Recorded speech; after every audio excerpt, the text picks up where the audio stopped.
Greetings, ladies and gentlemen, and welcome to the Marilot Sport and Fitness Center, where Adrian College TV is proud to bring you men's Adrian College tennis versus Spring Arbor. In just a few moments, we will have Garrett Livernoy with an interview with Coach Sukalo.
Hi, I'm Garrett Livernoy for WVAC Video, and we are live at the Marilot Athletic Center. I'm here with head coach of the tennis team, Maxim Sicalo.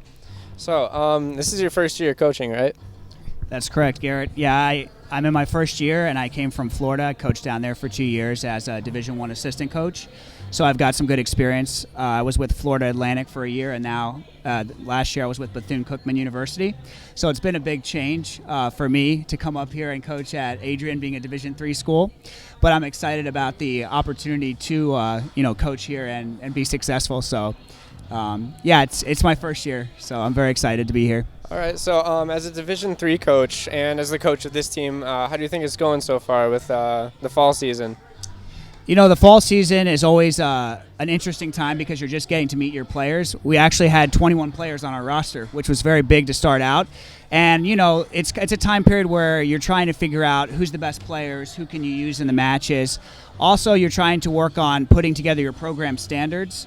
And what I mean by that is trying to get your players to buy into what you as a coach are telling them, such as we work a lot on positive energy, which is one of the big things that we talk about every practice. We talk about listening. We talk about, giving it 100% in every match. And kind of one of the biggest things is redefining winning as playing your best tennis. So you're not going to win every match. We know that. But if you go out there and you give it 100%, if you're positive, and, if you're working hard, that's what we want. So, the fall season is a time really when you just get acquainted with your team and you start implementing that stuff. So it's exciting. I mean, it's just a great time, and we've got a great group of guys to really, carry through with all the things that we're working on. All right. And do you know what the record was for the team for the fall season? I know it wasn't too many matches, but. Yeah, usually, you start out with maybe a tournament. We did not do that this year. We just played 4 matches, and we won 3 out of those 4. The very first match of the year, we played St. Francis, which is in Fort Wayne, Indiana. That was a team they actually lost to last year. So the guys were really excited about that opportunity to come in and basically, have the opportunity to beat a team that they lost to. And they were able to do that. We won 5-4 in that match. So that was a real, I would say, a benchmark to say, okay, how good is this team going to be for this year? So a 3-1 record in the fall is a great start, and I think that we can keep improving on that. All right, and I know the spring season is more full of more matches, more tournaments, and a lot more traveling. So, how do you feel that is going to go with the new team and the lineup? I think that we've got some new guys, freshmen. We have Brandon Brom is a freshman. He plays number 1 and number 2 singles. We have Jeff Sophia, who's our number 4 singles player, also a freshman. I think it's a big change for them to come from high school tennis into college and be traveling with the team, be put into kind of all of these matches, and it can be pretty challenging for them. But at the same time, I think that they're ready for that challenge and they're excited. The rest of the guys are juniors for the most part, and we have Joey, who's a sophomore, so they're more experienced. But we will be traveling quite a bit. We're going to be going to Wisconsin and to Illinois to play some matches. We're going to Minnesota on a big trip coming up over spring break. So you're absolutely right when you say, there's going to be a lot more matches. But I think that's exciting, too. There's a great opportunity to do well. All right. Well, thank you, Maxim. That's all we have, and I'll be back with some more interviews. Thank you. Thanks, Garrett.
Hi, I'm Garrett Livernoy for WVAC Video. We are back at the Maryland Athletic Center, and I'm here with junior tennis player Michael Mertz. You were the leader in singles and doubles wins in the history of Adrian tennis. So how does it make you feel? I mean, it's a lot on my shoulders, but I take it with a grain of salt, and I work hard. So. All right, and you were a junior, so on such a young team, how does that more maturity help you and the team as well? I think my leadership, along with the other juniors and our one senior, really helps pave the way for our freshmen. All right, and how did the fall season go for you this year? So far, so good. A little rocky on the doubles, but singles is going real well.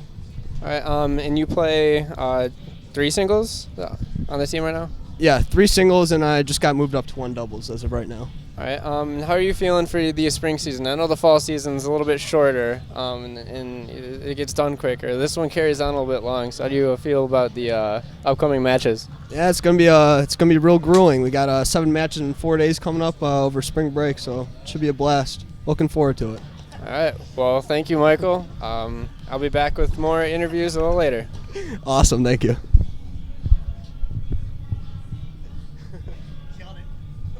Was that good? Yeah, that's awesome. Who are you pointing at? Him? I was looking at myself. He found out Yeah, I was looking at myself the whole time.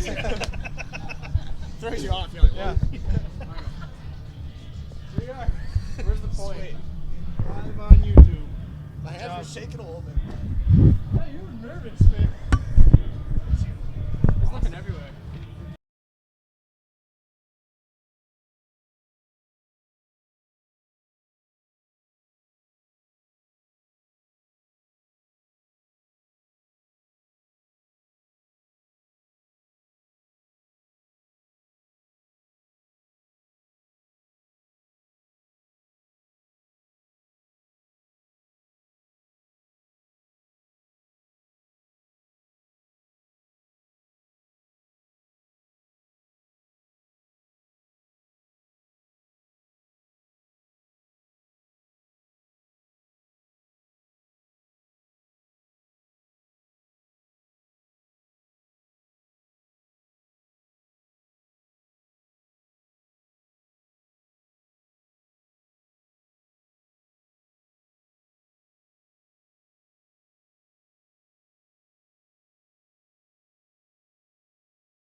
Hi, I'm Garrett Livernoy, reporting live from the Maryland Athletic Center at the men's tennis match, and I'm here with sophomore Joey Lizelle.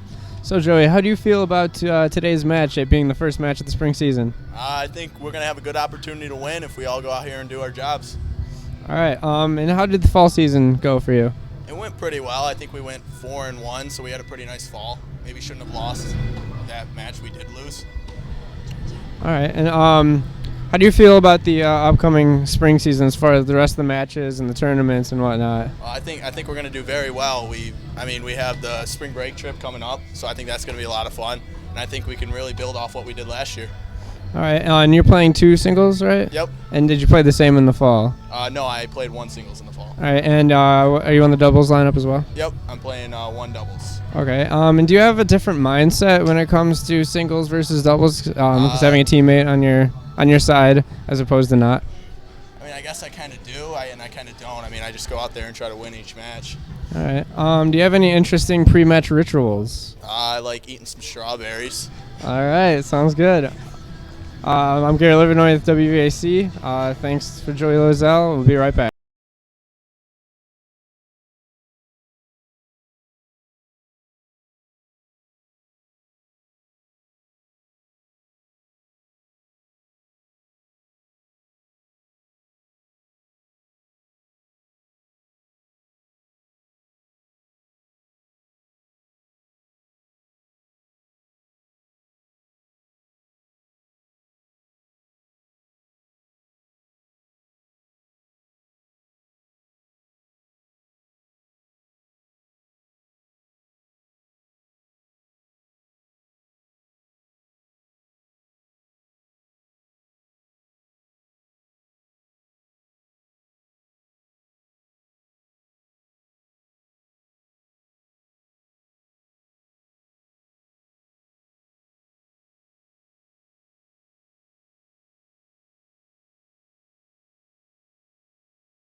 Hi, I'm Garrett Livernoy with WVAC here at the Maryland Athletic Center at the men's tennis match against Spring Arbor. I'm sitting here with junior Alex Amos. So Alex, how do you feel about today's match, it being the first one of the spring season?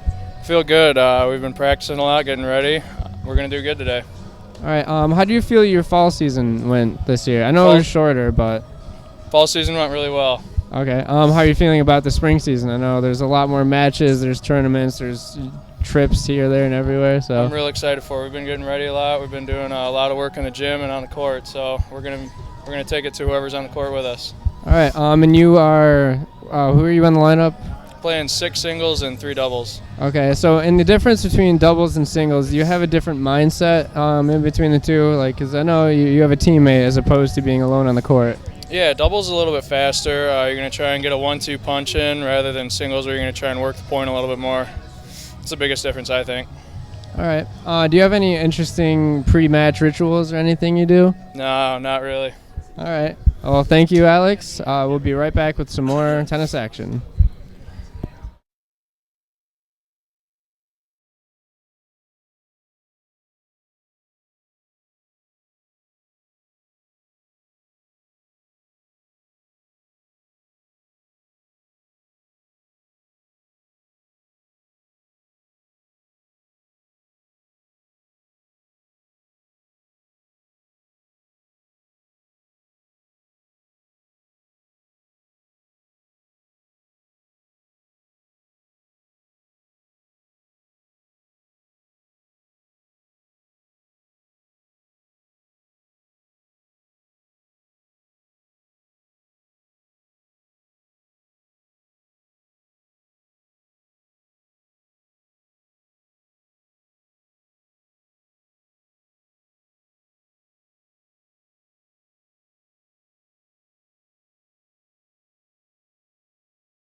Hi, I'm Garrett Livernoy for WVAC, and we are live at the Maryland Athletic Center at the men's tennis match today. I'm here with freshman Brandon Brom. So, Brandon, how do you feel about today's match? I'm feeling pretty good. We warmed up hitting some balls with the team, so we're going to see how it goes today. All right, and I know it was your first fall season as a freshman. How did that go for you, going from high school to college? It was a pretty easy transition. I played USDA a lot, so I was kind of used to competition. So.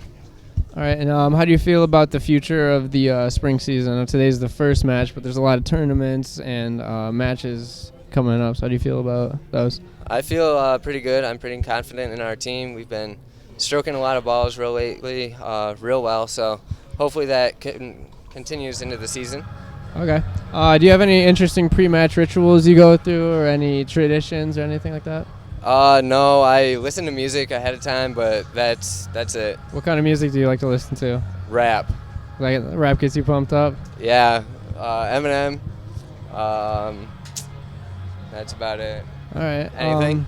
Last question. How do you feel about playing a full match, your first full match on the blue courts as opposed to the outdoor hard courts? I know it's a big difference. It is a huge difference. The balls just skid so much, and slices have no effect on the ball. So I'm going to try and keep it deep and keep them on their toes.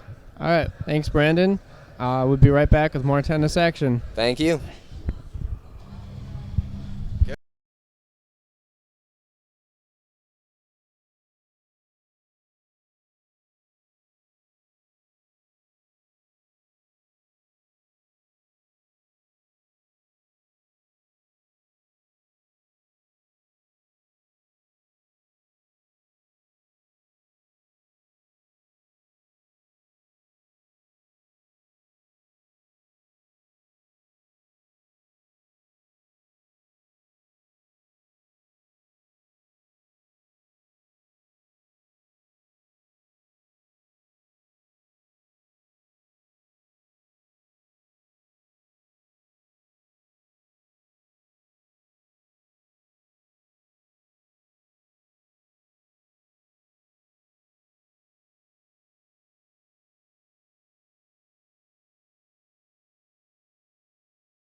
Hi, I'm Garrett Livernoy for Adrian College, live at the Maryland Athletic Center for the men's tennis match. I'm here with Jeff Sophia, who is a freshman here.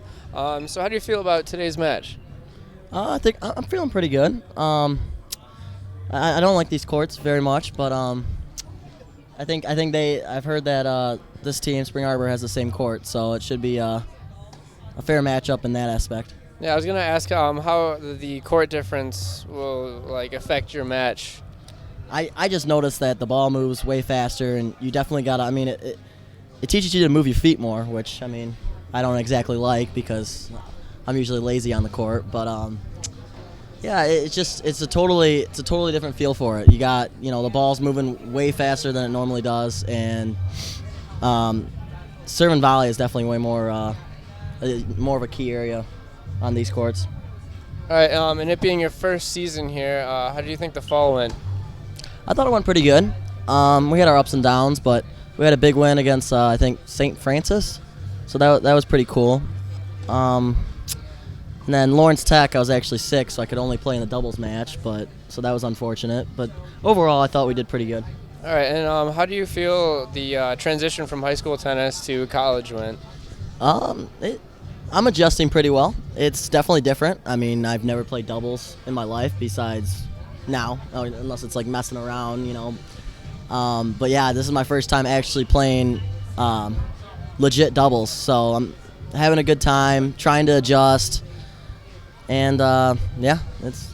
All right, and are you on both the singles and doubles lineup Yeah. now? Okay. Singles and doubles. So is there any difference as far as the game goes in your head about singles and doubles, like having a partner with you versus not? I'm not used to having someone out there on the court with me because I played singles all 4 years when I was in high school. So yeah, it's definitely different. You got a guy that you can talk to, and you can settle down with him on the after every point. Unlike singles where you just personally have to persevere. Yeah. And do you have any interesting or unique pre-game rituals that you go through? Not really. I'm not that fidgety. I usually, like to stretch. Haven't today, which is not good. But yeah, I usually like to stretch, drink a lot of water. Maybe get a monster in me. I don't know. All right. Well, thanks, Jeff. Good luck. Thank you. This is Garrett Livernoy for Adrian College.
Hi, I'm Garrett Livernoy back at the Maryland Athletic Center. We're live streaming the men's tennis match, and I'm here with Troy Gargrave. So, Troy, how do you feel about today's match, it being the first of the spring season? Pretty good. Pretty motivated to play. Pretty much first match of the Yeah. spring season. So It's been a while since you've had a competition live match. So how did the fall season go for you? I know it was a little shorter, but yeah, it was still good. It was pretty much getting used to the new coach and that, but otherwise it was really good. All right. And how do you feel about playing on the blue courts versus the hard courts that we have outside? Pretty much as always, it's just awful. Not real courts.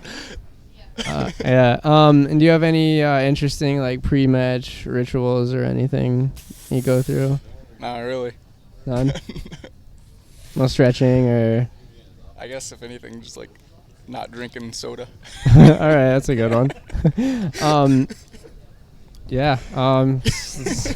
That's an interesting one. So being a junior, you're kind of a veteran, so to speak, on a younger team. Does that mess with your mindset at all, or? Not really, no. Just No. play tennis. All right. And how do you think the sport and the team has changed since you've been here? I don't feel like it's changed that much because we still have the same people in the lineup, just a couple here and there that filled in. But otherwise, it's still pretty much a good team. It's fun to be around. All right. And how do you feel about the rest of the season coming up with the tournaments and the matches and whatnot? It's going to start getting pretty busy. Yeah, just pretty much just going to be busy, just keeping on top classes and then that stuff. But otherwise, looking forward to it. And then where are you at on the lineup for currently? For today. Today I'll be playing 2 doubles with Jeff Sophia, and then 5 singles.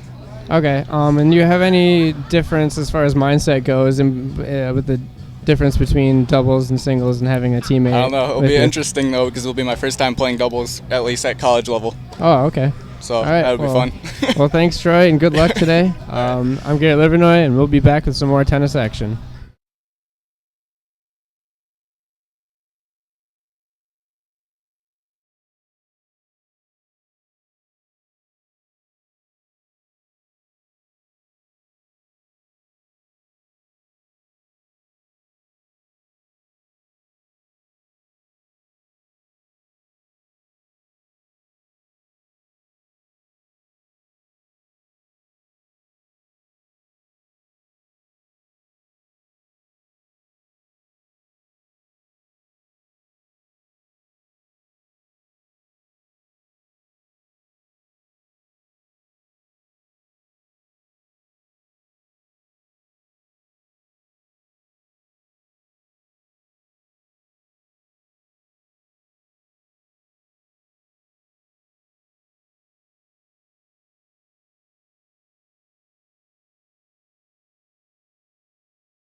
Oh, man. Hello, all 8 viewers, and welcome to the Maryland Sport and Fitness Center, where we are live, bringing to you today's contest between the Spring Arbor Cougars and the Adrian College Bulldogs. We're playing men's tennis.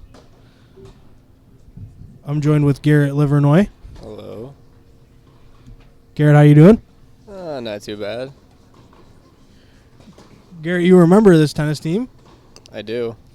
You excited to see them excel today? Oh, indeed I am. First match of the spring season. Pretty big deal. It's not a small deal, that's for sure. Oh, yes. There's actually quite a few people out here watching. Yeah, more people than I expected for an indoor tennis match, especially Yeah. this early in the season. February 19th here today. Here on the only court we are going to be broadcasting.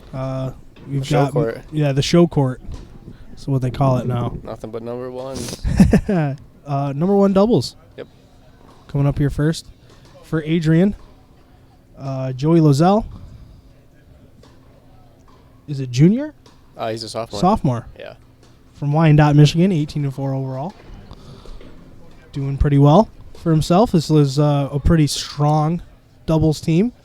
Yes. Especially when you take into account his partner, Michael Merritt's, 19-4. And Was that both doubles and singles? yeah, this is overall. Okay. So 19-4 doubles and singles. All right. But Michael Merritt's also current career record wins holder for both singles and doubles separately. Impressive, Very. especially coming from a junior. And especially coming from some of the teams we play against. A lot of the high-ranked teams of the state, KZoo and Hope College. Indeed. He's performing as well as anyone would hope. This warm-up will be over shortly. What are they doing? Volleys? Yeah.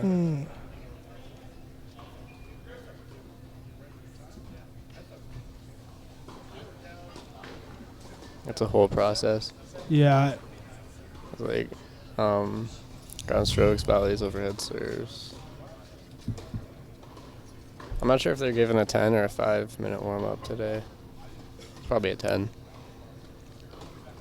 Especially getting used to these courts. Right. You know, it's a completely different game depending on what surface you're playing on. Yeah. It's one of the really only. I mean, in golf you have different courses around the world that changes the play style, but the physical makeup is all the same. It's still just grass. Yeah. But with tennis, I mean, it's one of those few sports that still has tournaments played on grass courts, clay courts, concrete. Yep. And on this kind of. I don't know what this is. Wonky, rubberized paint. They definitely do not play pro tournaments on this surface. No, I wish they did. That would be very interesting, and I would enjoy watching that. But well, as soon as the ball touched the ground, it would be gone. No one would know where it went. Yeah, exactly. I'm sure like every point would just be a serve, and then they couldn't hit it back. It just goes so fast.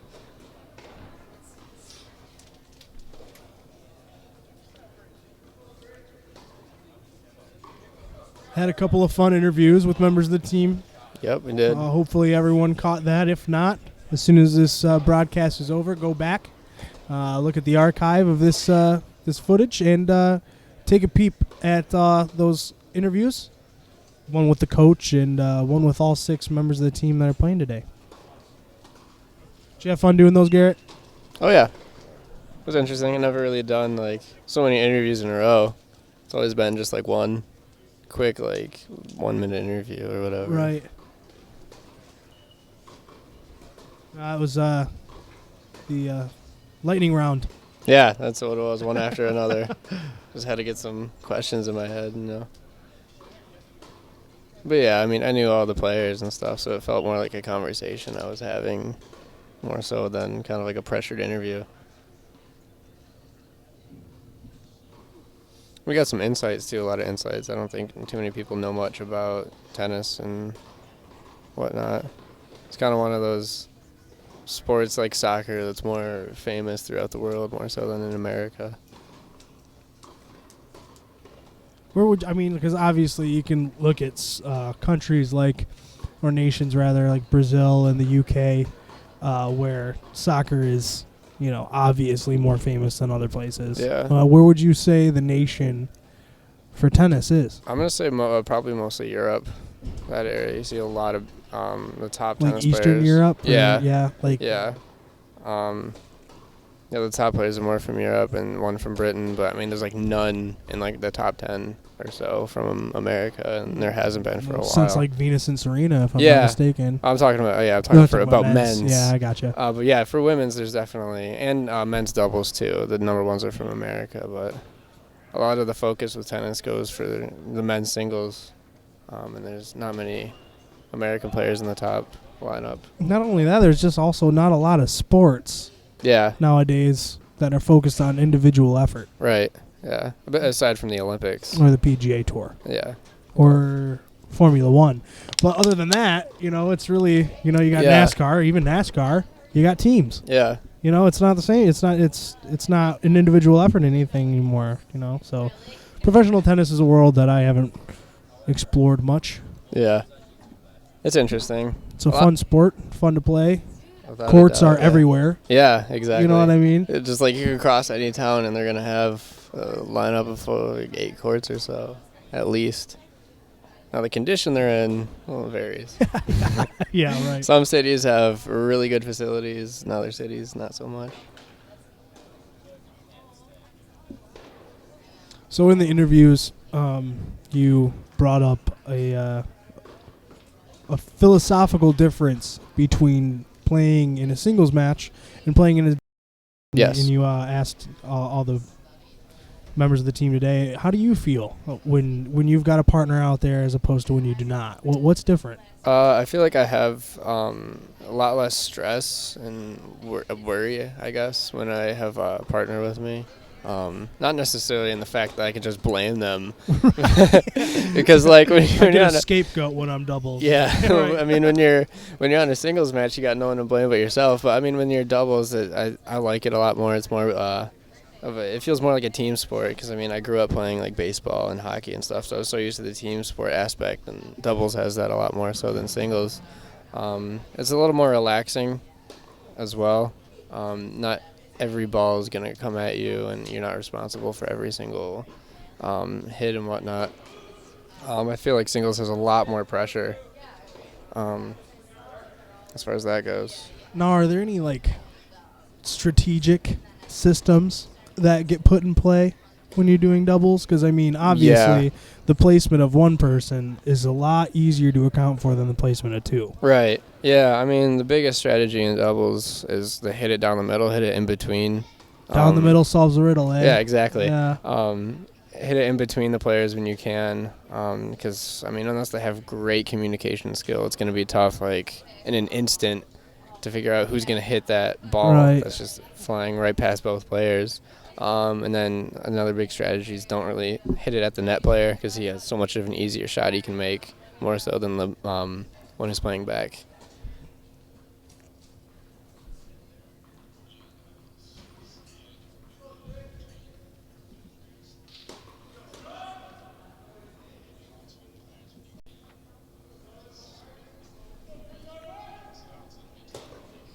So it looks like we're about to be getting underway here. Serve warm-ups. Yep. Both members of this doubles contest. Probably the most important shot to warm up. I mean, miss 2 of those, there goes a point. Yeah. Miss 6, there goes a game. There goes a game, exactly. I've even seen the pros just throw games away on all double faults. It's very unfortunate, but it happens. Definitely a mind game.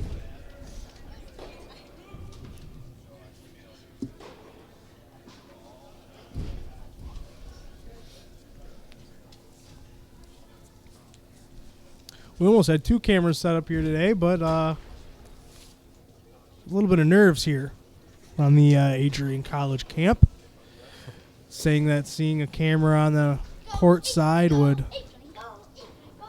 bleed a little bit of nerves into their performance, which is understandable. This Right. is the first time we're streaming their games. First time it's being brought to the public.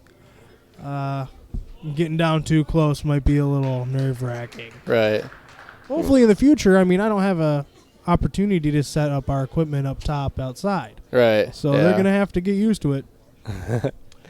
For right now, I feel like this viewing angle is extremely sufficient. Oh, yeah. This In is the good. future, it's going to grow, become better. If you've been a faithful follower of ACTV, you understand that our broadcasts continue to grow in quality. And popularity, And actually. as the season progresses. So the more and more tennis we stream, the better the workflow is obviously going to get, and the better the product that you will be watching will ultimately be. So it looks like the 2 doubles team has just started. And I think 3 doubles is starting as well. Or has Playing started. on the second court for Adrian is Jeff Safia and Troy Gargrave. And playing on the third court is Alex Amos and Brandon Brom. I'd probably say that court 2 is probably going to have the biggest time adjusting. I mean, obviously, Troy Gargrave mentioned that was his first time ever playing doubles today. In Yep. a real match. All right, here we go. No? Maybe? Does that count? What? I was looking at court 2. Yeah, I don't know. This is strange right. for me. Here we go. I think this is it.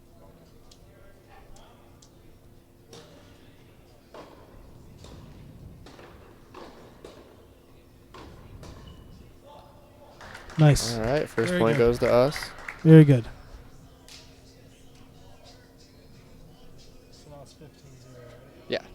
15 love for 15 AC. love is what they call it now. Okay. All right.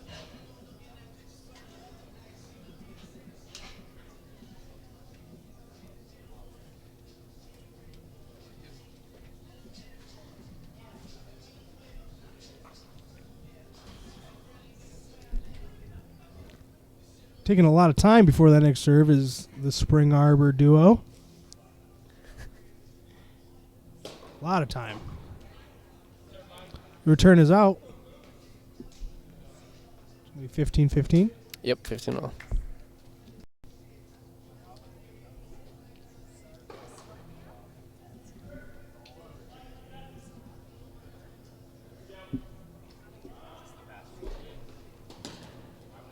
It'll go up in a second. Oh, okay. It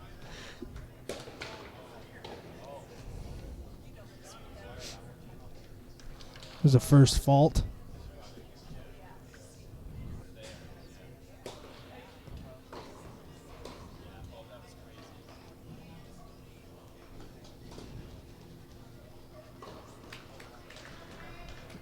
That looked out.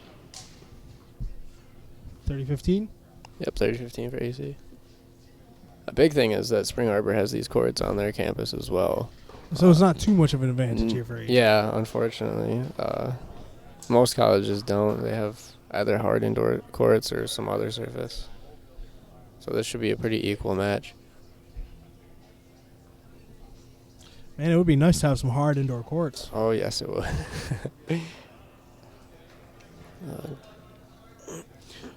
But this multi-purpose blue gym, as it's affectionately known here at Adrian College, is The blue gym. the blue gym. It's lovely.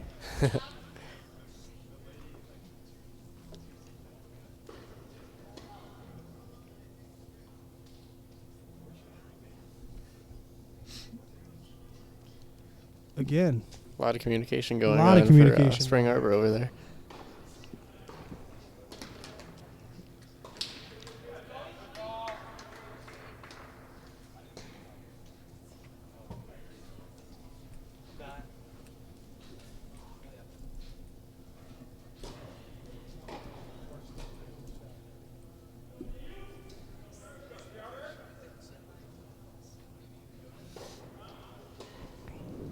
My score's 30 all, right? 30 all. Yeah.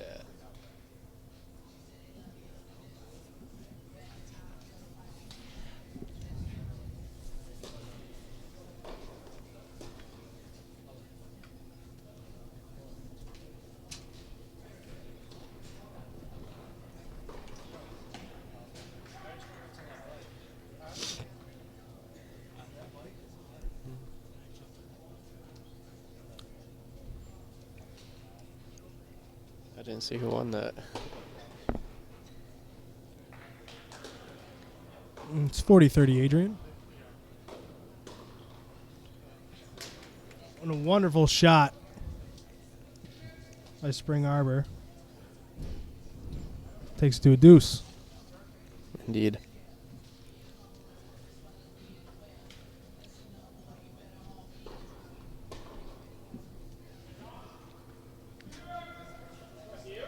An update on two doubles. Adrian is up 1-0 on the games. And update on three doubles. Adrian is down 1-0.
That Is that game, is Adrian? first game. Alrighty.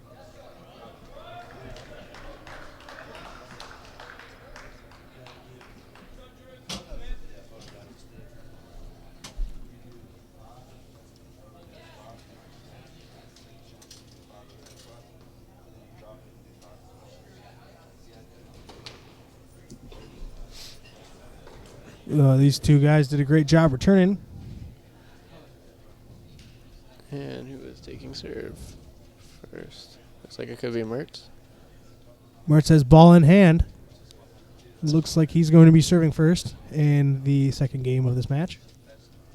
Update on court 2. They're now switching sides. It is 2-1 in games for Adrian. And then update on court 3, three doubles. It is 2-1 for Spring Arbor.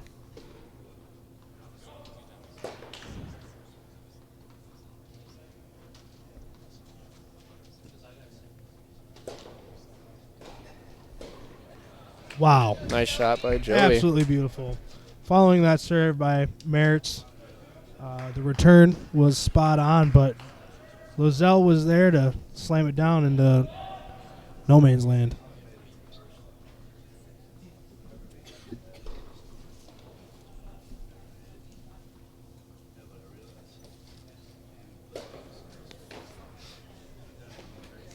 Solid serve Beautiful. by Mertz. Now, in order to score what's called an ace, the opposing team must not touch it. Yeah. They can't even tap it with the edge of the racket. It has to just... Scoot on right by them. Yep. I mean, sometimes it's good to aim for where they're not, but what Mertz just did there is he aimed for the body. So he spun it right to their chest, basically, which is a very tough shot to hit. It locks you up. Yeah. You're either forced to go onto an awkward and small backhand or just take it. Yep. Good volley by Mertz. Finished the point.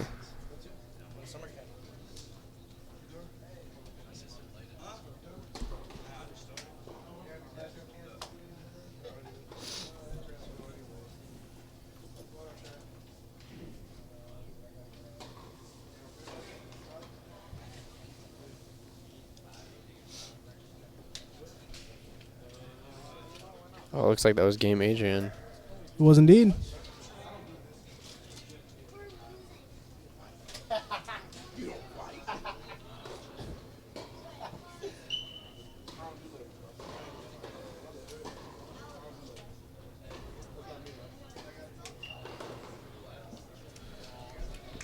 Good poach for Spring Arbor. Not a lot Lozelle could do with that ball. Mertz was too far out. It's a good strategy for him to keep hitting it pretty deep in the court, but I think he should have gone a little higher with that backhand. I think that was his intention, but with the slice, it's a little harder to do that.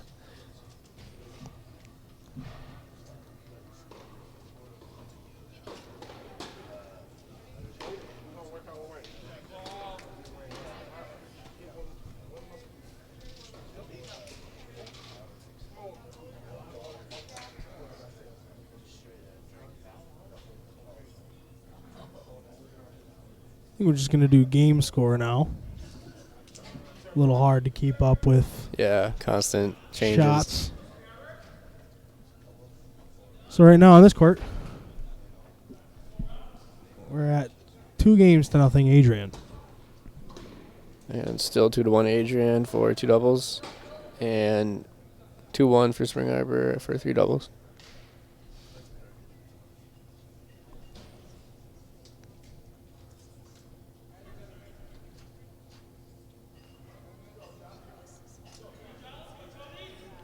Some words between Jeff Safaya and Spring Arbor mate.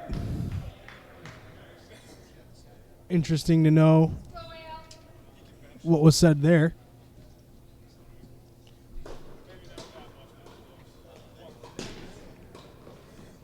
That was a good get by Joey, but good shot by Spring Arbor as well. And I think that will make it 2-1. 2-1 Adrian, yes. So far, the matches are all pretty close. Difference of 1, but it's playing up to 8, so it's too early to tell.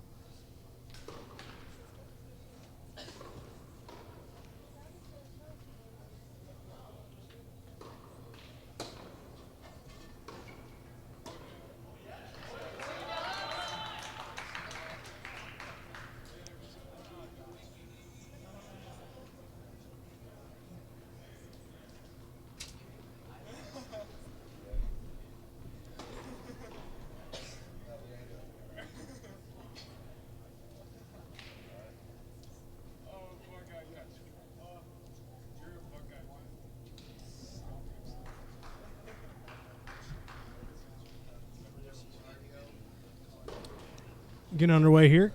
Spring Game Arbor 4. back on the serve. Oh, wait, no, it's Joey. My bad. Good serve. Very nice. Kicked it out to the outside. And on these courts, even spin kicks the ball to crazy levels. So it brings them a whole new strategy.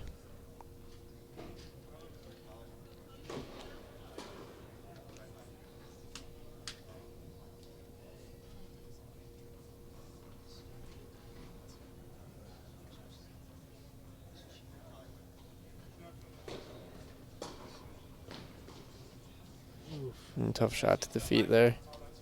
Good shot on Spring Arbor's part.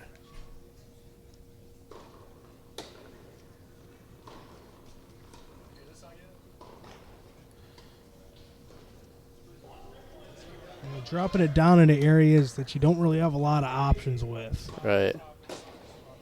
Especially when they're close to the net. Like that again. There you go. Good volleys over there. Adrian.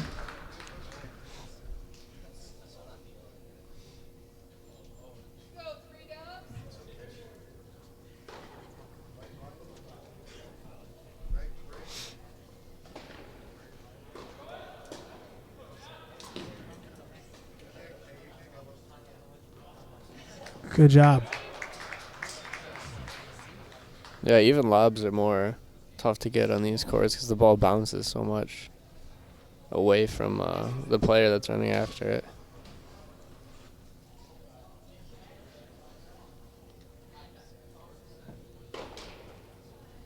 Update on 3 doubles. Adrian is down 2-3. Playing their games really fast. Yeah. Still only down by 1 though. It's still too early to tell. That ball stay in or did it go out? Could not see from up here. I got a railing in front of our faces right now. Might be easier to just watch on the screen here. Yeah.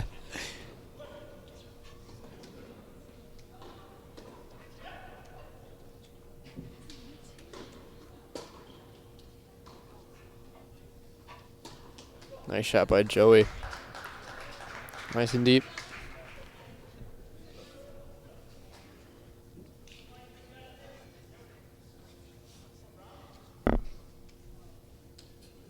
Well, that game went to Adrian.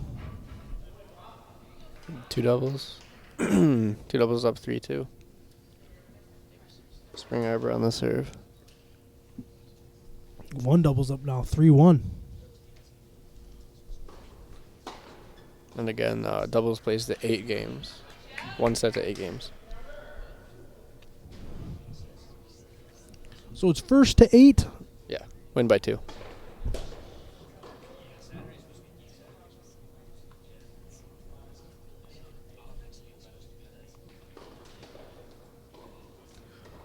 Now, will all of these doubles teams play each other? No. No. No. No. Garrett says no.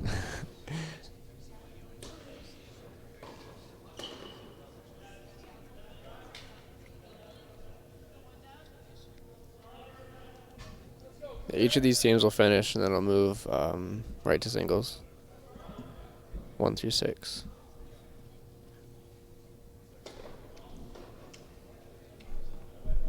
Which works a little bit more different. They played a 5. Do what? Singles played a 5. They played a 6. Played a 6. Yeah. Still win by 2? Yep. Played a 6, win by 2, but there's 2 of those sets. Learning a lot here, ladies and gentlemen. Garrett giving me the crash course on college tennis. You came to the right man. Yeah. Yeah, he definitely lucked out. Asked Garrett 2 days ago. Yesterday. Yesterday.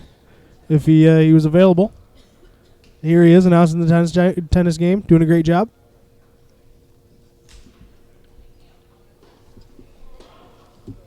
Today, Adrian. Tomorrow, U.S. Open. You're right.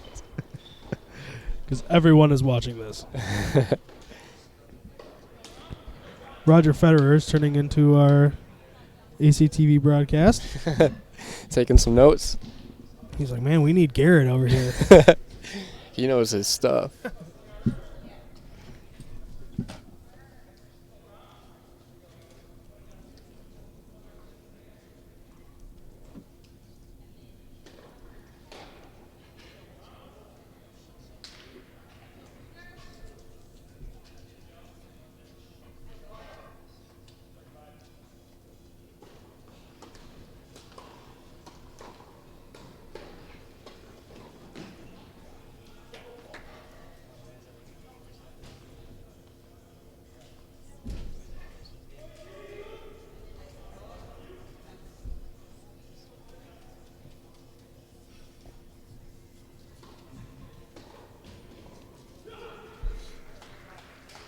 Two doubles is still up 3-2, and 3 doubles is down 3-2.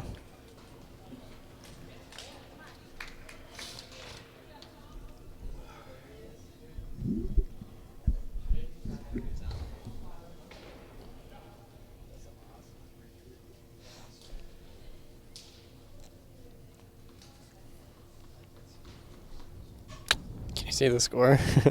Nope. Not from this angle. Not anymore. Just gotta turn it a little more.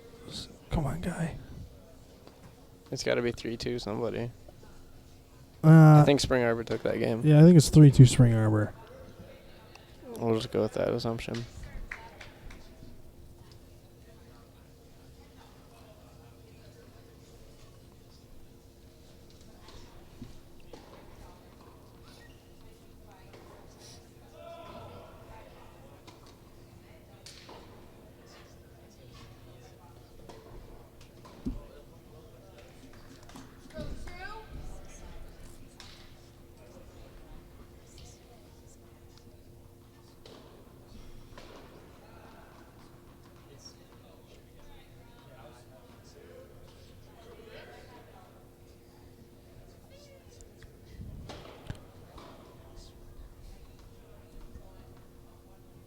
Hopefully a rogue serve is going to find its way over to the score. Knock it over so we can see it.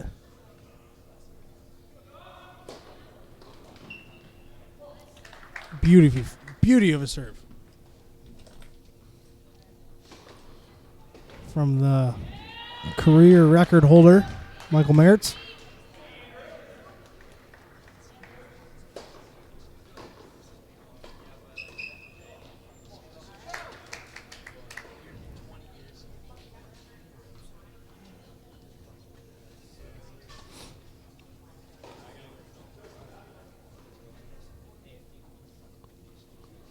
Update on three doubles. They are now down 4-3.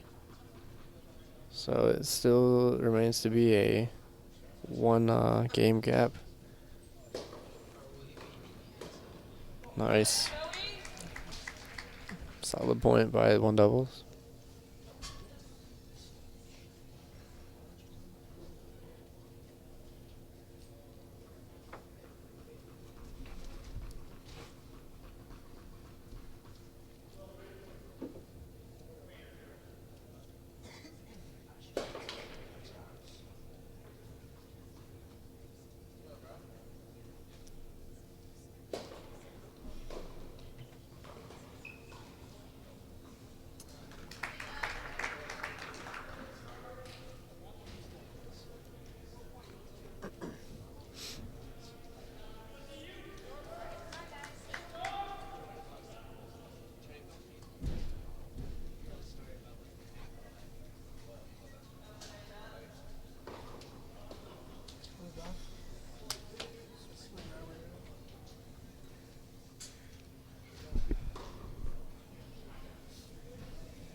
Did we take that last game?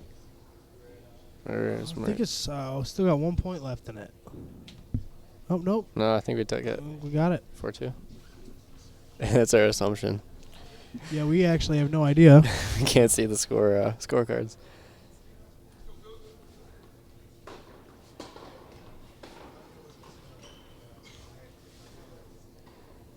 Good return by Joey. So self-regulation here. You call how you see it, huh? Does anybody get angry? Yes, a lot. Yeah. You'd be surprised, yeah. I mean, some players are calm with it, some just lose it. It really depends on the player.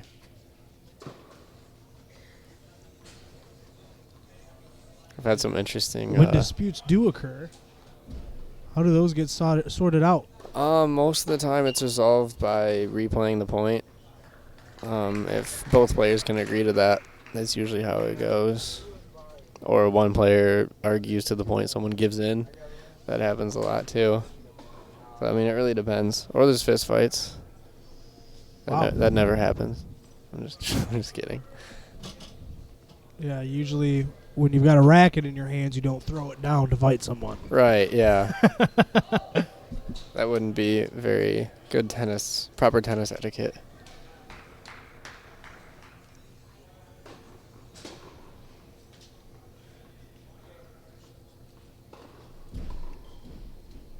I mean, the thing is, if you rip off one player, chances are they're going to rip you off right back. Right. That happens a lot. No, man, that was out. Yeah. That's usually what happens. Sadly. System of honor, though, I kind of like it. Yeah. At least for Division III, I think 2 and 1 have they designated have line referees, judges. yeah. And then some of the tournaments that we go to have people that walk in between the courts and whatnot and just kind of watch for a little while. Officials is what they're called. United States Tennis Association officials.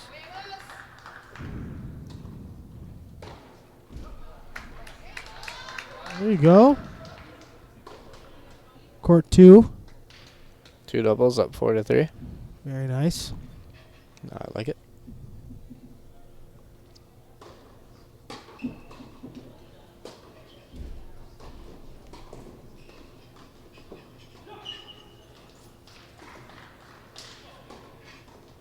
Oh, great point Wow. by both sides. An excellent volley there. Ending with a Adrian point, which is nice. Good to see.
I have quite a few people watching, too. There's a lot of people here in the blue gym. Good viewing area, too. Yeah. Coach himself set those chairs up. Putting in the work. On and off the court. You see the course now, the scores now. 4-3 for Adrian here, court 1. Number 1 doubles.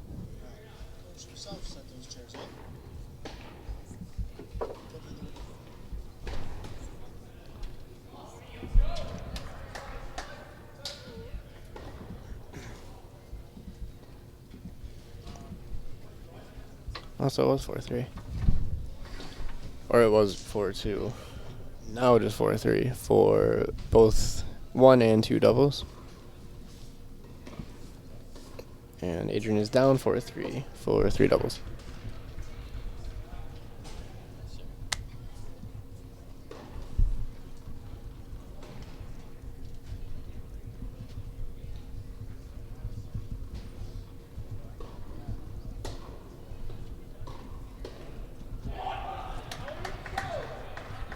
Joey Lozelle back on the serve for Adrian.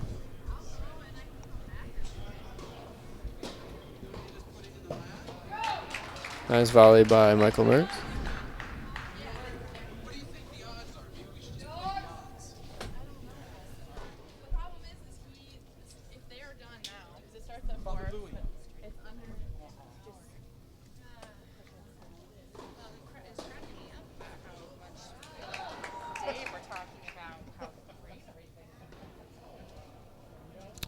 A lot of traffic up here. Yeah, very busy area up here. Getting to hear a lot of passerby. Speaking of passerby. Hello. That was Javier. He's a big tennis fan. Came out to watch.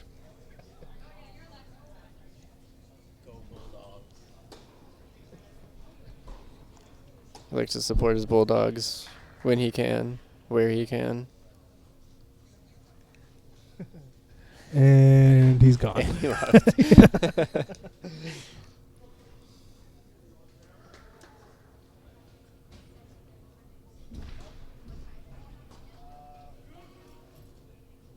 You know, this is a really dangerous doubles team. You got the number 1, number 2 player on the teams right now.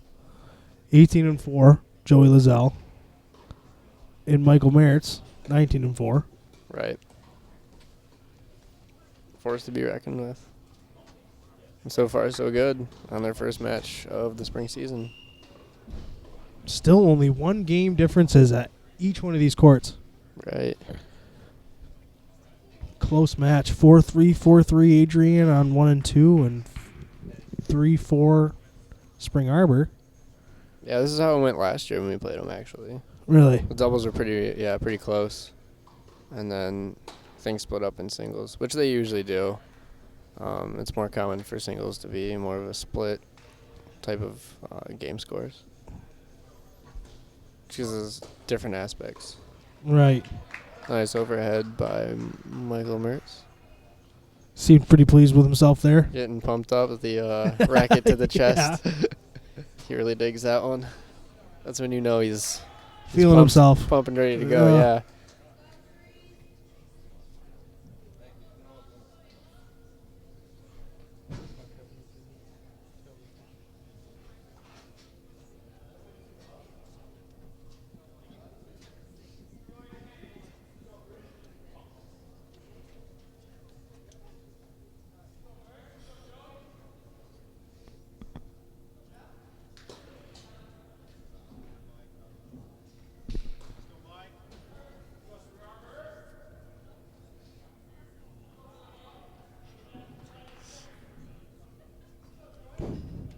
I feel like singles games might go a little quicker. Yeah, without a doubt. Because you don't take time to talk to yourself in between each thing. Yeah, there's a lot less. Maybe bounce the ball a few times. Yeah. Breathe in, breathe out. Go for the serve, yeah.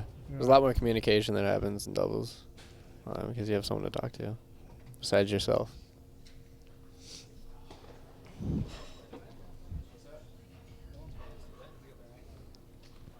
A pump fake.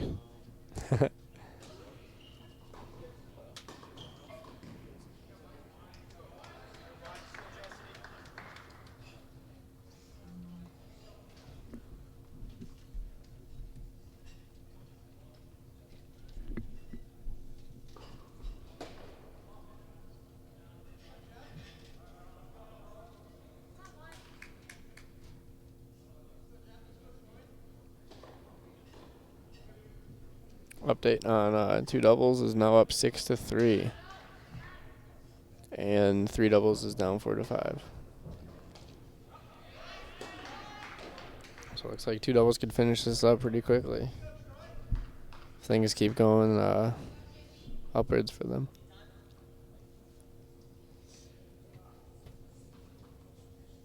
Another pump fake.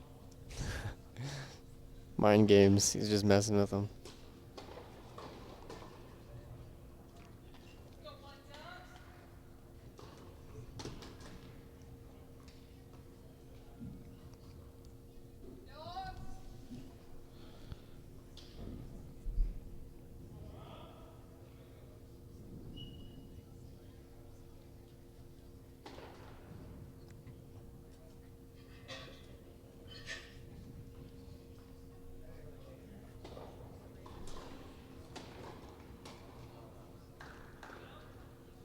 Their plan did not work.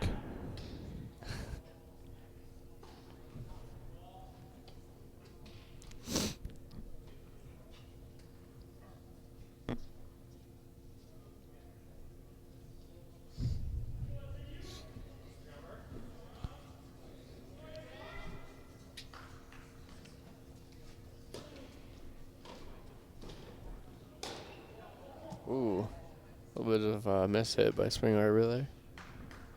A little bit of too much juice on that one. Yeah, that happens though. You get in the mindset like, oh, this is an easy shot. Right. Let me just slam as hard as I can. And then your racket angle is off a little bit. Something's just a little bit off, and that happens.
Good shot by Mertz. He was waiting for that one. Yeah, he wanted that.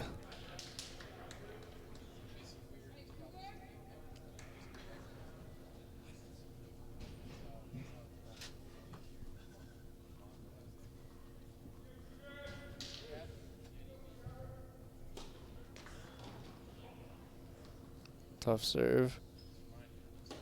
Curve that one to the backhand. That was close. And again, I don't think you could have hit that serve nearly as well on a hard court. But the surface gives some advantages. It's one of your downsides to being left-handed. Yeah. You're on your backhand on the reserve, on the return. Yeah.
Does look like Adrian pulling away, court 2. Yeah, up 6-3. Only 2 more to get. Still 1 game difference over at court 3, though.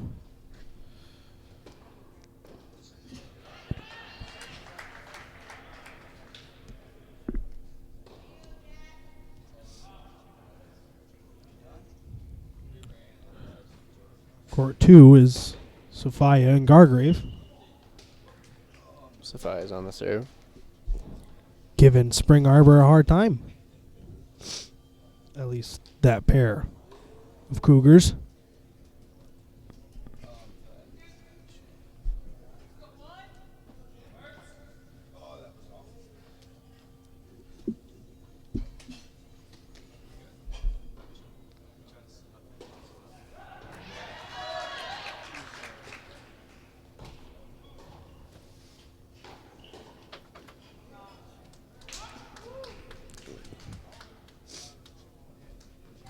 Wasn't as ready for that middle shot as he thought he was. Right, yeah. Again, that's the aiming for the middle. It's a tough reach. Solves the riddle.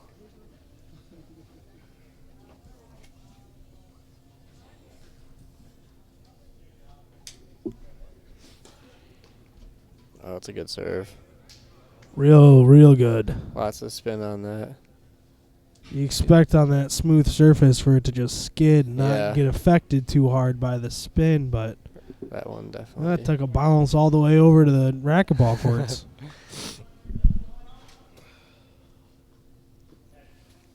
Looks like 3 doubles down 6-5. Still only down by 1.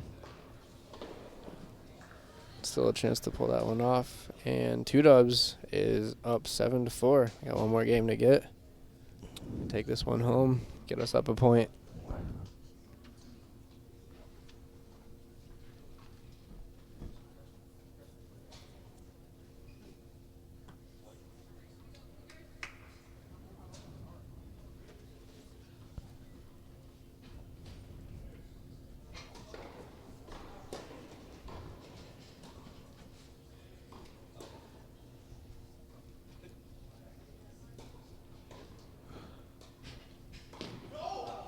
Oh. Fighting in real close to their bodies, that volley.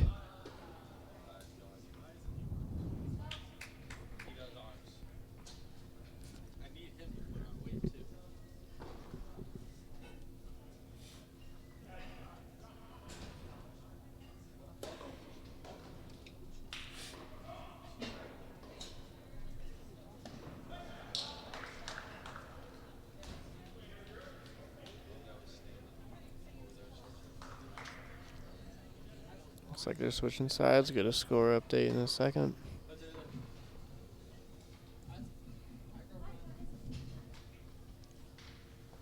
Looks like it's 5-4, Adrian. Or 1.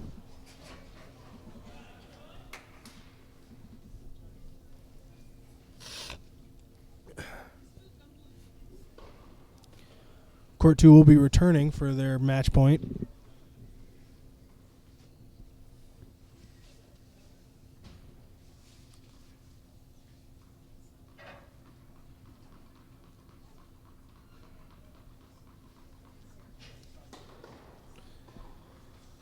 Looks like it's Michael Mertz back on the serve.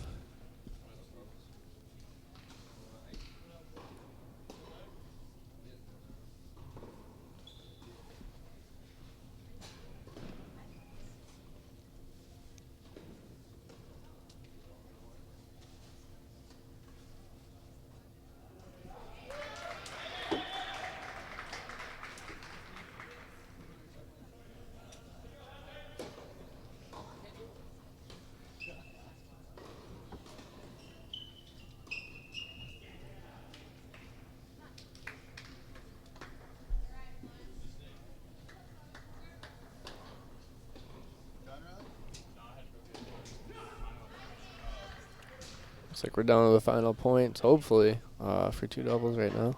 They're up 7-4.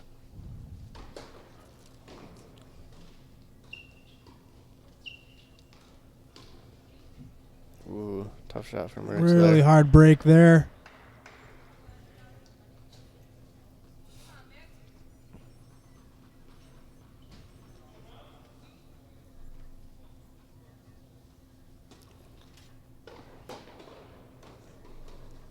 Nice. Perfect point right there.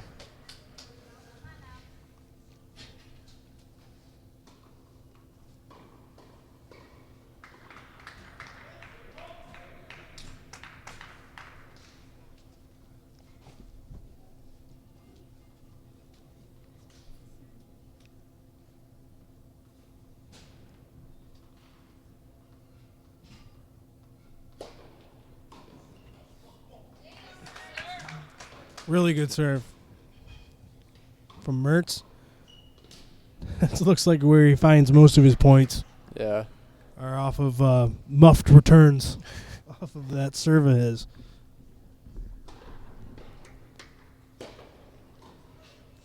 You look at that. Great Wow. serve. Beautiful. Turned right into his body. He was looking for it forehand. As soon as it touched the ground, it took a jaunt straight to his chest. Didn't know what to do with it. Aim for the body. It's good strategy. A good finishing shot by Joey as well. Whoa, and there's an ace. There's the ace. Big ace. Michael Mertz.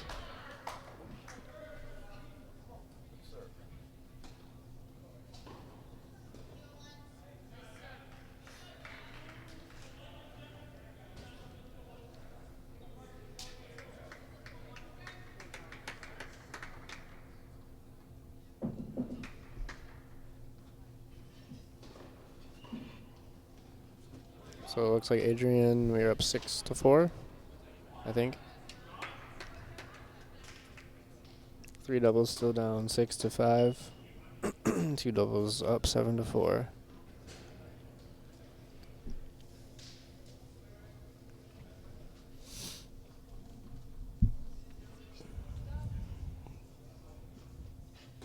Got to be getting close here at number 2. Oh, and there's Sophia. Hitting a return straight into the net. I think that's why we're seeing that point get stretched out a little bit more. There's a lot of pressure, I mean, on both sides when a match comes to the final points. Oh, yeah, very big deal. Yeah, people who are up gotta have a tendency to rush to finish and make some mistakes when it comes to that. And the people who are on the losing side have a little more motivation To try a little bit harder. Try a little bit harder, and then if the team that's up starts messing up, it'll kind of increase their motivation a little bit more.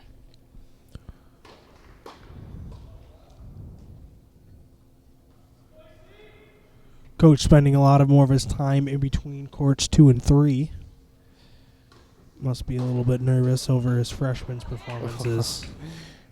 A little bit of a lucky hit for Mertz there. I had a coach that always told me if it hits your racket, it wasn't luck, so there's that. I don't know, man. I umpired a lot of baseball back in my day, and I've seen plenty of kids get on base by hitting pitches that they've squatted to avoid. You forget to put the bat down and ends up putting the ball in play. No one knows what to do. He takes off for first. He's safe. There you go. That's luck. A little bit. I didn't have a baseball coach that told me if it hits the bat, it's luck.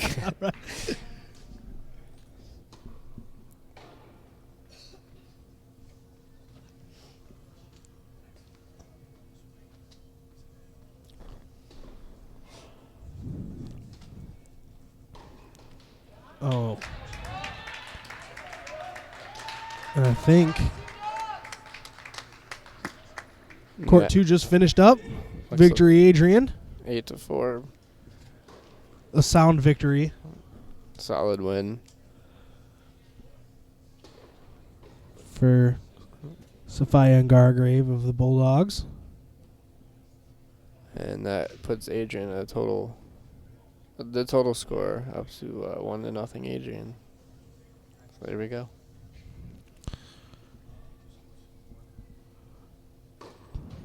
Court 3, 6-5 in favor of the Cougars.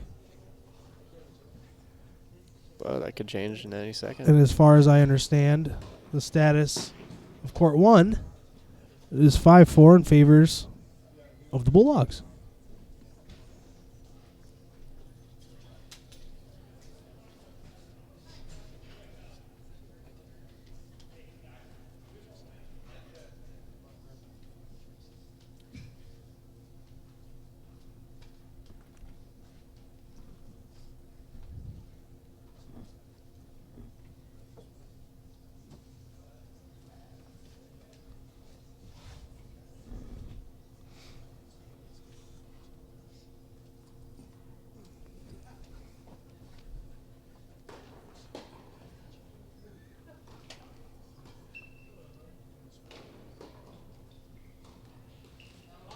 Oh, you know, he had a couple of really good returns. I could see him moving the Cougars across the court. He was ready to poach him on the outside and ended up getting poached himself. Yeah, couldn't quite get that one.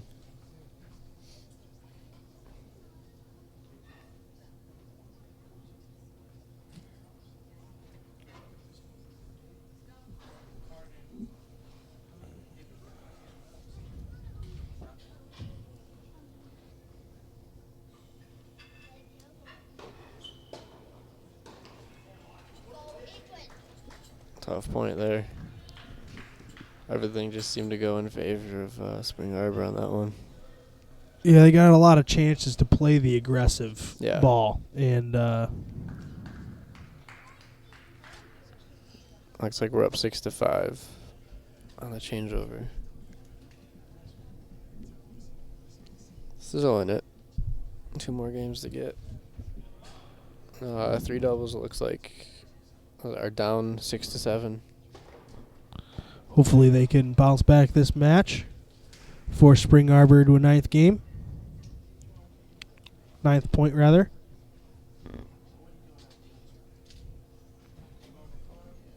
Stay alive, at least.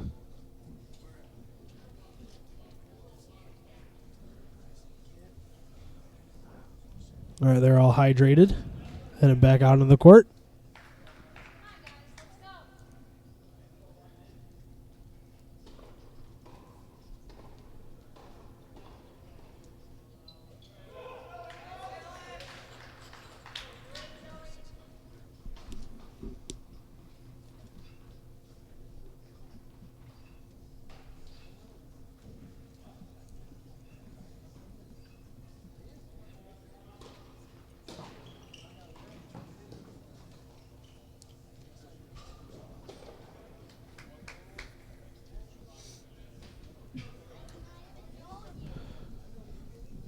To our 10 watchers, well, 9. Garrett has it up on his laptop. Yeah. Thank you for tuning in. We really appreciate your patronage in viewing our broadcast. Stay tuned to ACTV this weekend as the men's varsity hockey team plays hosts for the NCHA playoffs. They're going to take a run for the Harris Cup here tomorrow at 7:30 And then again on Saturday at 3, they're playing Concordia, Wisconsin. Also broadcasting the women's ice hockey games. Those are tomorrow at 4 and Saturday at 7:30.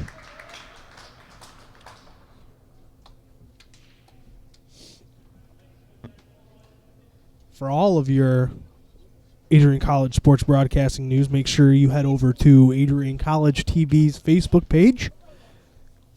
Click that like button so you can always stay in the know whenever we're broadcasting your Bulldog sports.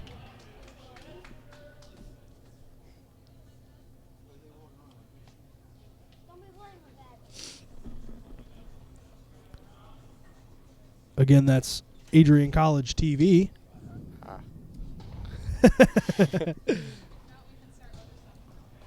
Find us on Facebook and Twitter. I know I like the page.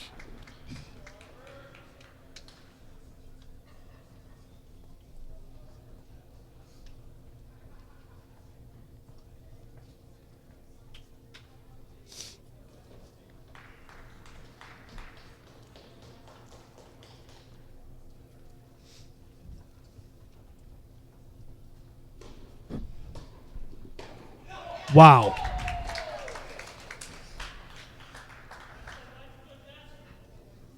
Michael Mertz, obviously not too happy with how that last point ended. Saying, hey, I can throw it on the short ball too.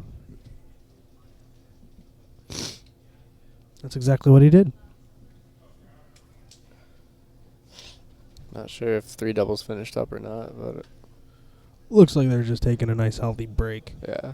I know Alex Amos likes to hydrate and file his nails before each match. Gotta make sure those nails are perfect. Right. You know? You know, a well-manicured hand is Gotta look likely good to more play to good. be held by a sophisticated woman. There you go. Those are words of wisdom from my grandfather, actually. I actually went quite a while with poor nail maintenance in my life. And he told, wow, putting on a show, Michael Mertz. What a shot. Wow. Now that's impressive.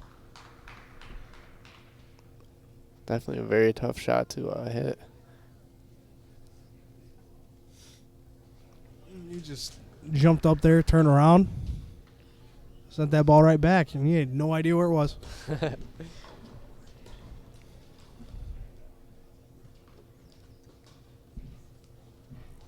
That's out. There we go. Beautiful.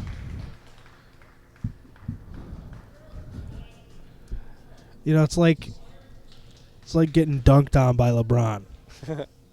You know, it's like you head back down the court to play offense, and what are you thinking about? You're not thinking about putting the ball in the basket. You're thinking about you just got dunked on. Right, yeah. That kind of maneuver that Michael Mertz put on kind of gets in the head of their opponent a little bit.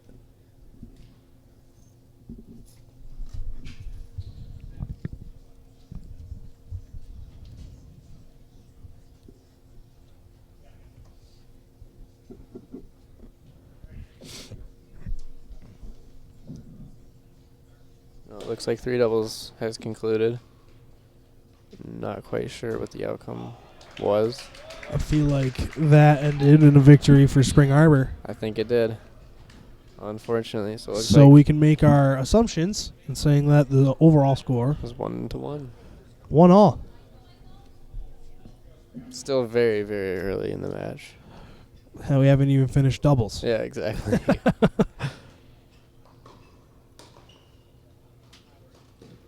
Wow. There you go. Looks like That's we it. take 1 There doubles. we go. Puts us up 2-1. I like it.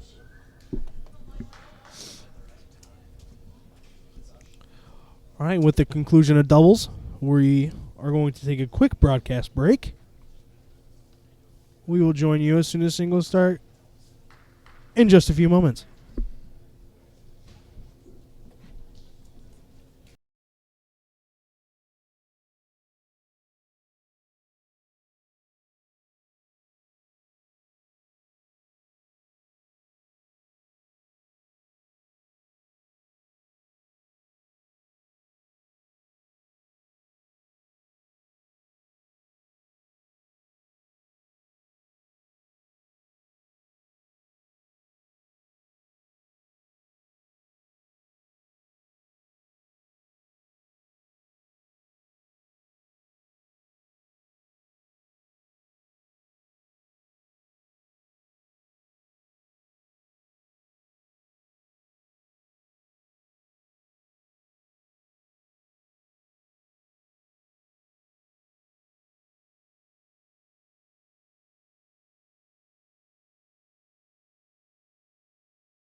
Hello, ladies and gentlemen, and welcome back to ACTV's broadcast of men's tennis here at Adrian College. We're in the Maryland Blue Gym, as it's affectionately known here, where your Bulldogs are playing host to the Cougars of Spring Arbor.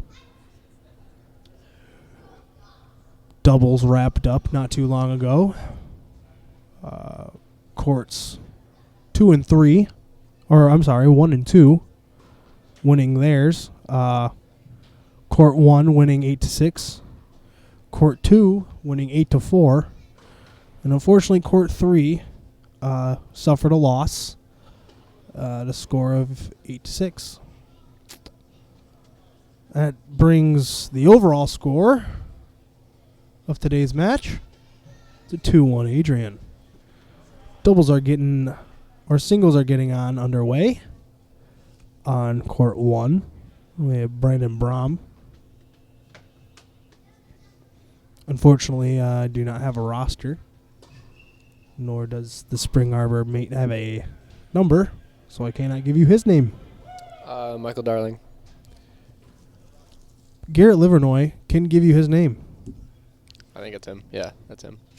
Michael Darling. Michael Darling versus Brandon Brom. Played with him a lot, actually.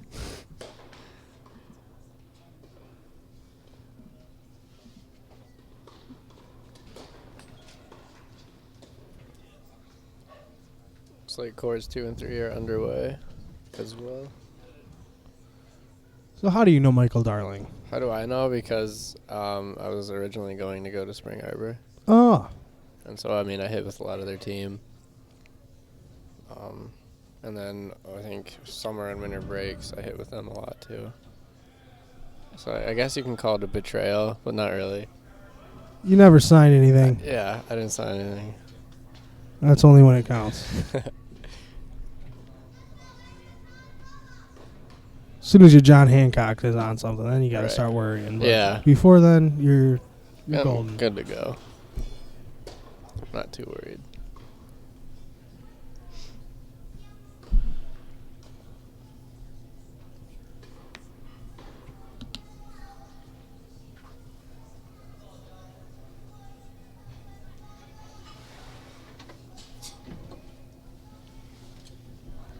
Spring Arbor, another private liberal arts school in the Methodist tradition, if I'm not mistaken. Very true.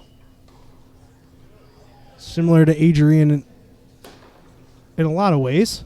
I think they're a little smaller. Imagine that.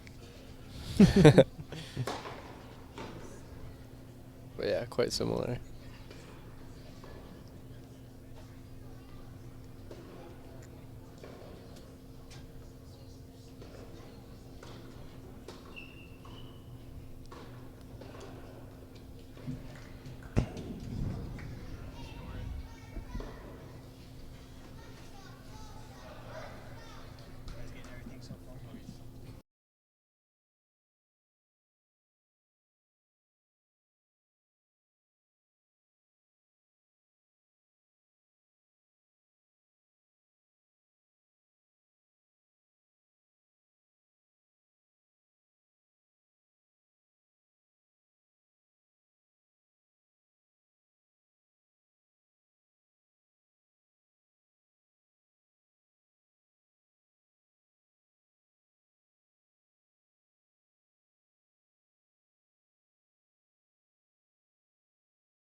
Still not underway.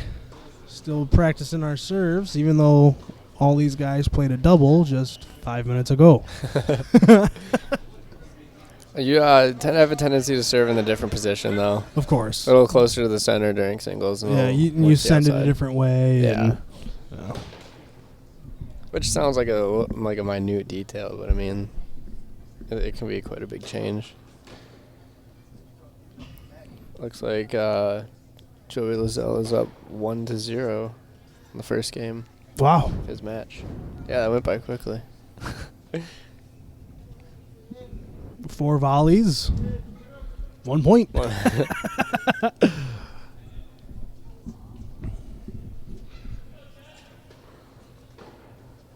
Quick water break before we start the one singles. Brandon Brom getting ready to drop some bombs. Brandon, the bomber, Brom. There we go. We're trying them out. That'll stick. It's probably not the first time he's heard that. Probably not. Could be.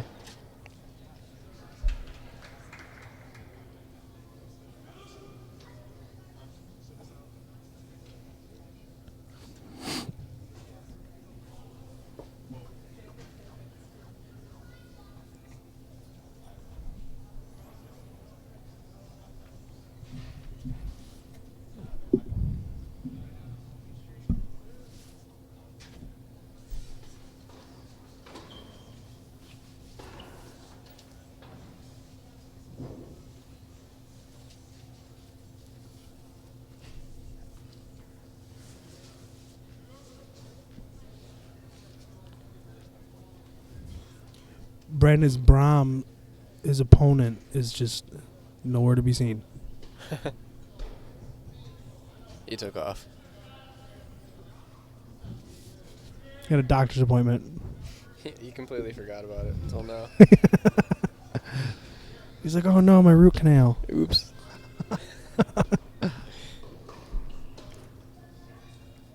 I'll be back in a second.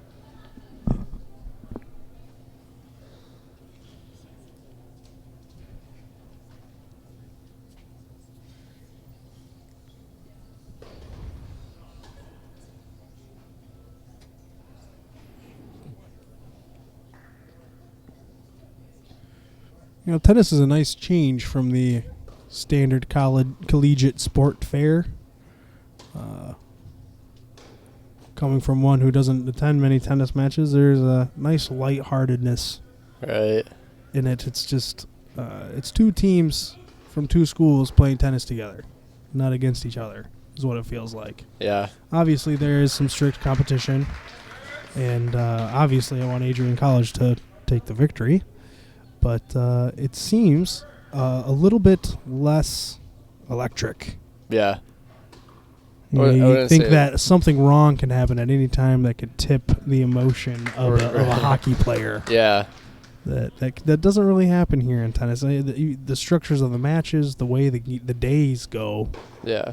It's simple. Call your own game. Have fun. Play your best. Coach has a chance to go and talk to individual players and tweak their games. It's nice. I like it. Yeah, it has a little more of a relaxed feel, at least from the viewer's perspective. I mean, on the court, it's just straight intensity, but yeah, from viewing, it's a little more relaxed, I guess. Well, yeah, I'm breathing easy up here, but I'm sure the air is thick down where Brandon Brom is. Oh yeah. Beauty of a serve. Yeah, Brendan's got a solid serve. His height definitely helps that. Oh, yeah, you can just reach up, snap down. Yep. Think about how fast the end of his racket's going because of how long his arms are. Especially if you can get full extension and do just a nice circular motion. Yeah, that snap is just vicious. Like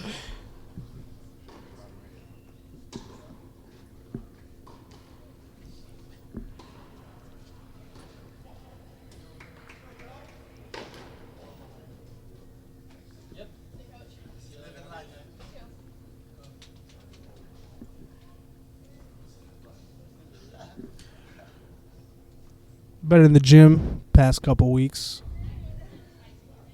Looking forward to these renovations that are taking place here at the Marilot.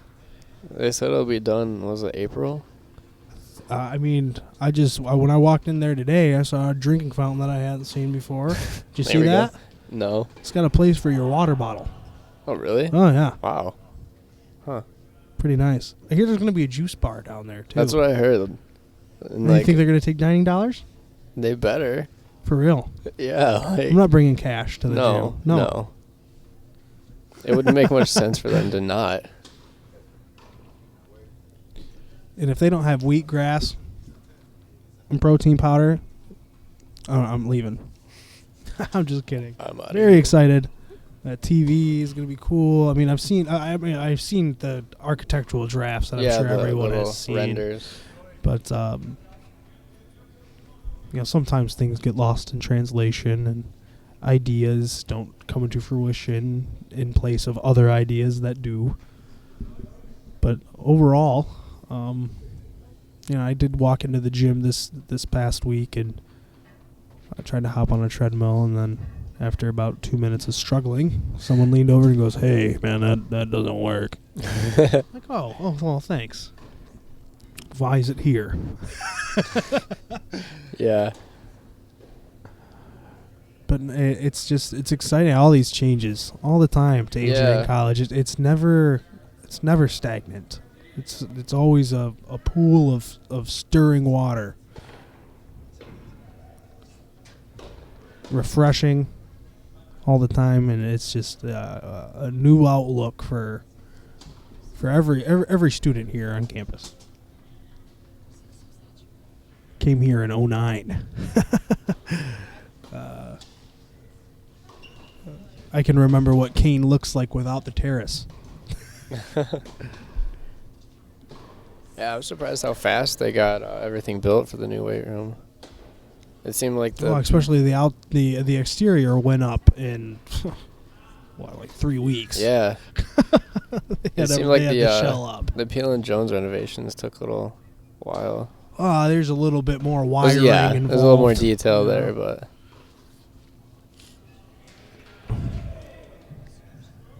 yeah, so far so good for that. That'll be nice. Do you know what I like about the new Jones renovation? The bathrooms. I actually have not used one. Neither have I. I haven't actually been in there yet. But there's a wall of cubbies that are encased in glass in the shape of the periodic table of the elements. Really? Yeah, and they're supposed to, like it says on this display, that the elements will be in their cubbies by January 2015. Wow. Each one? That's what I said. That's crazy. I was like, they're going to put plutonium in here? Yeah. They're going to get Einsteinium. All those synthetic, unstable elements. Yeah, really. Maybe they'll just get some colored rock and right, say it is that. Oh, yeah. Here's some Einsteinium. No, trust us. We're science experts. Yeah. I have doctor in front of my name. No, it's interesting because if they do end up having that collection, it'll be, pretty cool. I mean, here's the thing. I look at nitrogen and oxygen all day long. Right. Argon I see all the time. Yeah. Carbon dioxide is coming out of me nonstop. But Einsteinium. Right. Well, carbon dioxide, in its defense, not an element, but a compound. But I digress. And this is our science discussion today. Yeah. Thank you for joining Livernoy and Steinkoff for science chats. With a tennis match going on. Yeah. First court singles, 1 point to 0. Court 2, 2 singles. Joey Lozelle is up 2-1. And it looks like Michael Mertz is down 1-0 on court 3 for 3 singles.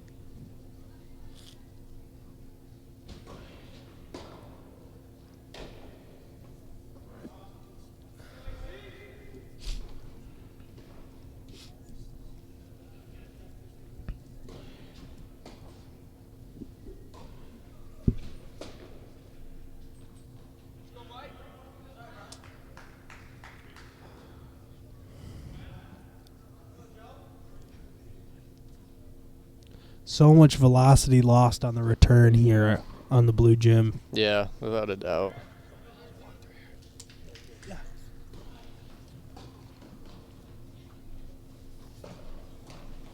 Ooh, tough shot.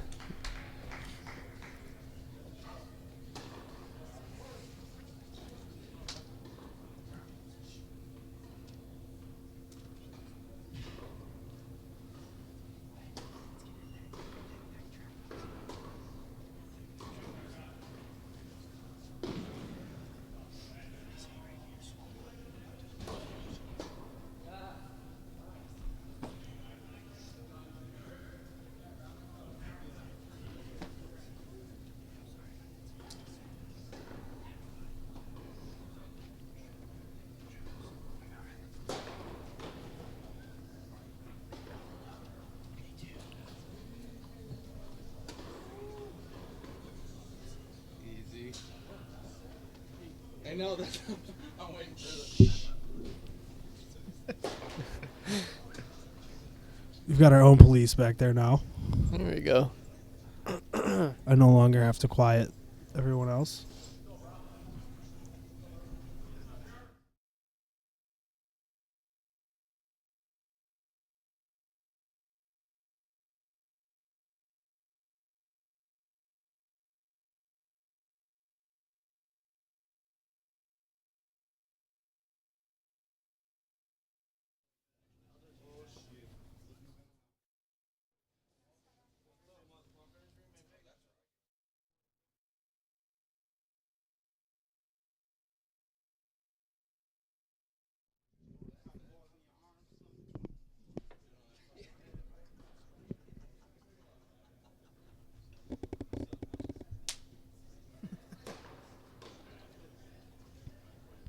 You like these AKGs, man? The what? Our microphones. Sure.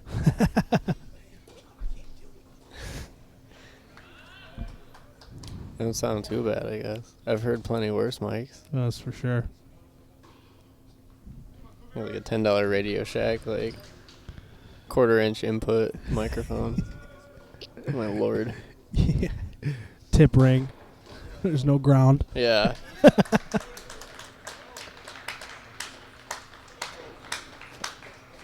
Like say something to it in the middle of the gig and no one responds. Like, I can't hear you. You're too muffled on the mic. Like, oh, okay. It's probably because I spent $9.99. Bingo. Glad I upgraded. Now when I tell them to put their hands up, they actually do.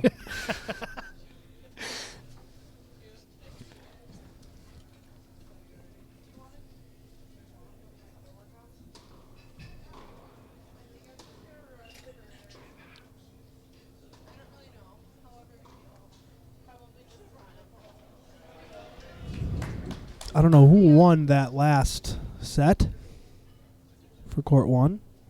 Game. Pardon my jargon. It's all good. Everyone gets those confused. Just so we know, it goes game.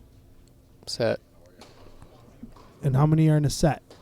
6 games to a set. Or first to 6, win by 2 for a set.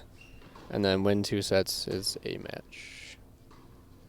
Best 2 out of 3. I'm not sure if they're doing third set tie breaks or not.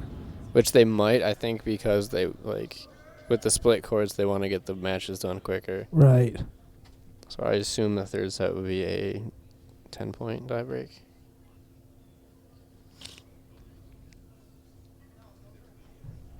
But I'm not quite sure on that one.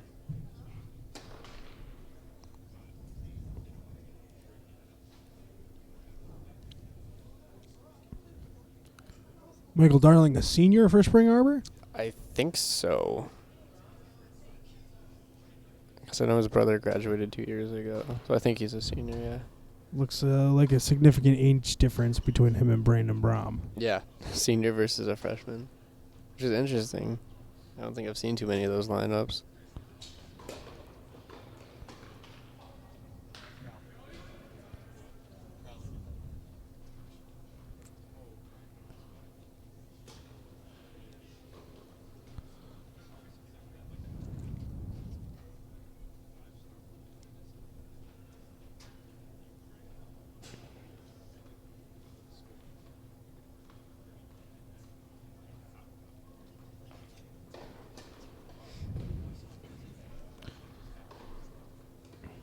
Coach on the sidelines of court 1, talking Brandon through this matchup.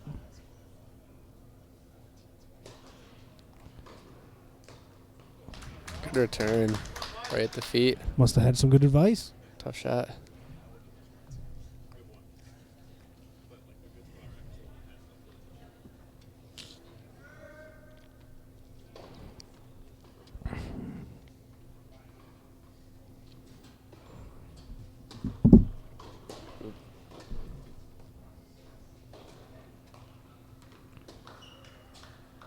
And Brandon Brown finds himself up in this game.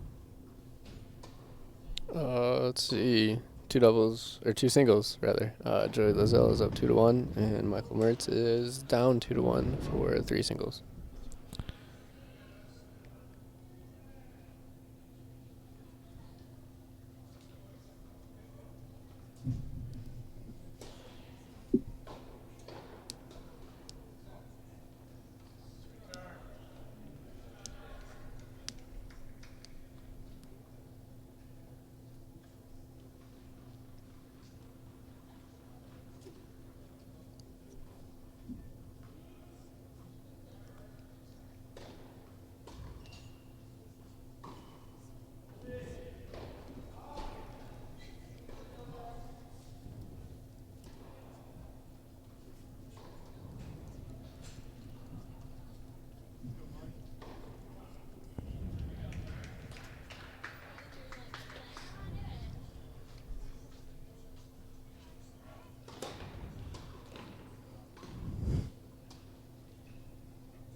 Again, the scorecards are turned a little bit.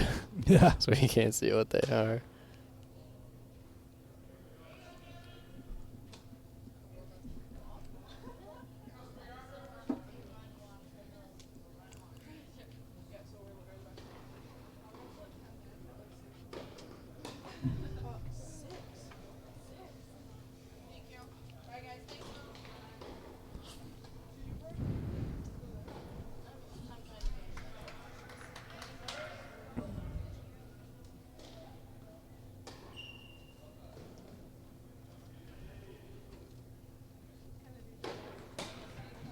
Vicious serve. Wow.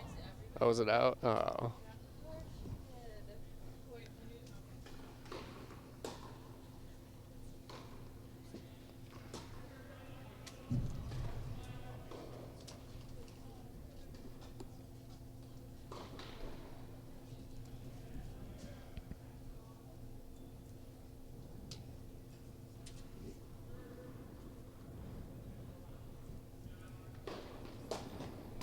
Oh, here we go. Souvenir up here top. Was waiting for it. Waiting to catch it. Test those reflexes. Right. That'll be interesting for... No one is safe. Not even all the way up here. Oh, it didn't show up on the stream. Just missed. Came up all right. Yeah. Right over here, about 10 feet away from our camera. Gotta aim a little closer to the camera next Yeah. time. Or don't. Please don't.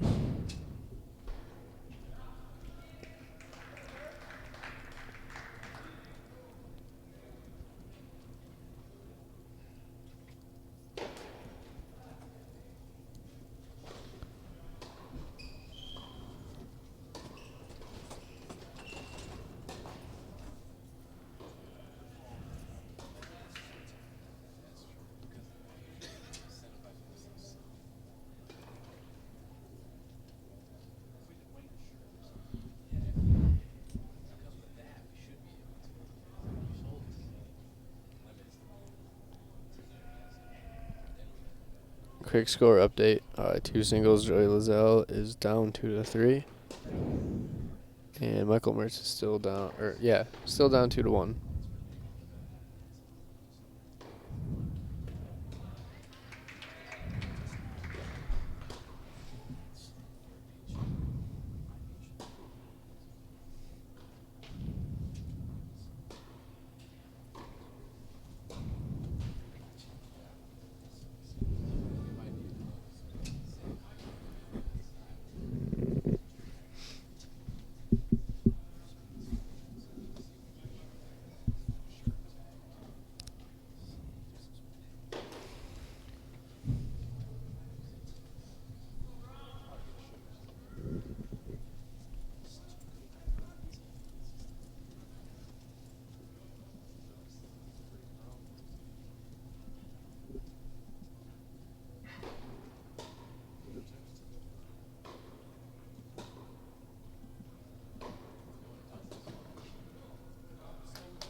I'm guessing that the score of court number one's game is 2-1 in favor of Brandon Brom.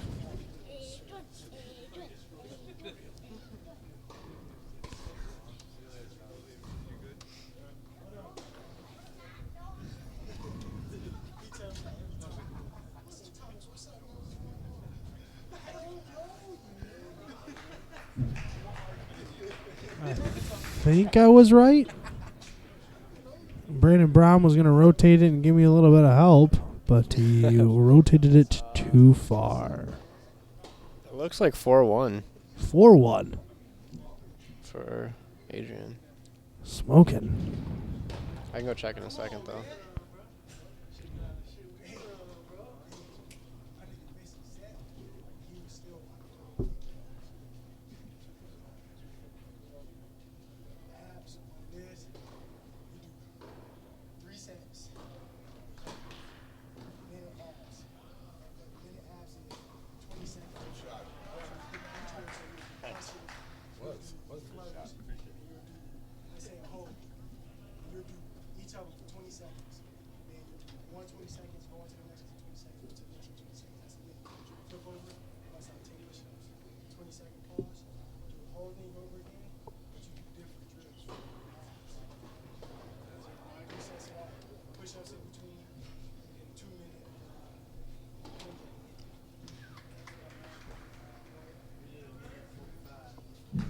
After a thorough examination, it is 4-1. By a thorough examination, Garrett means he got up, moved 6 feet to his left.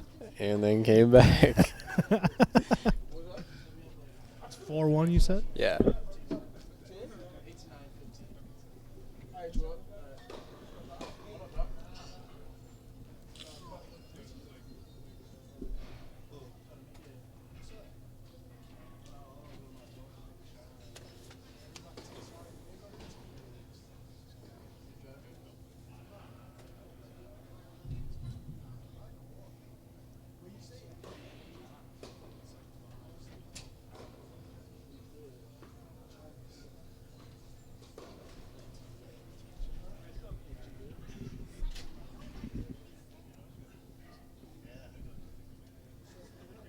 Court 2, 2 doubles, Joey Lazelle is down 2-3, and Court 3, Michael Mertz is now up 3-2.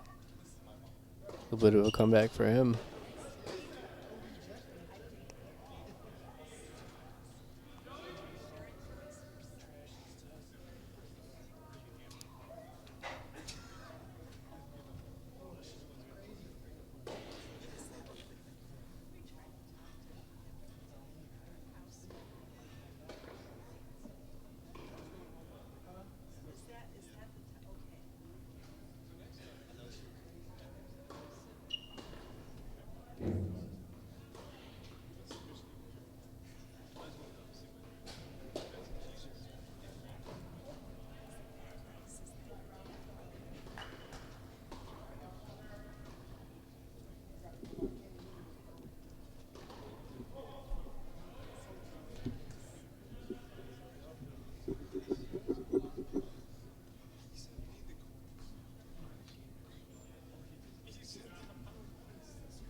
Solid serve.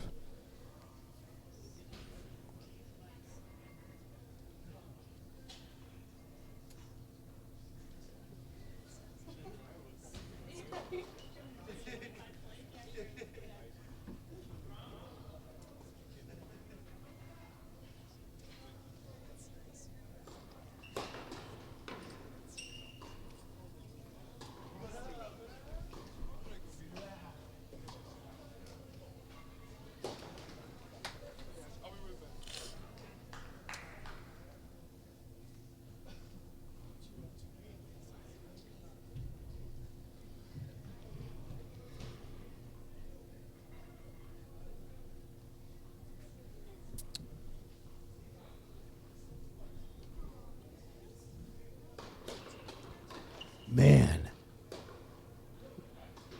Ooh. I don't know, it was a close call there. That looked in to me. You'll see the replay on the YouTube in about 20 seconds. Here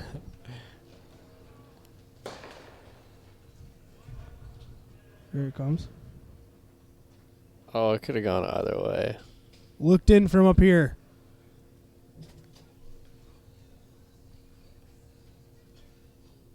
I think he might be trying to pull one over on us here. I think Brandon knows it, but he's just... He's going to let it go. Let it go. He's up 4-1. Yeah, not a big deal.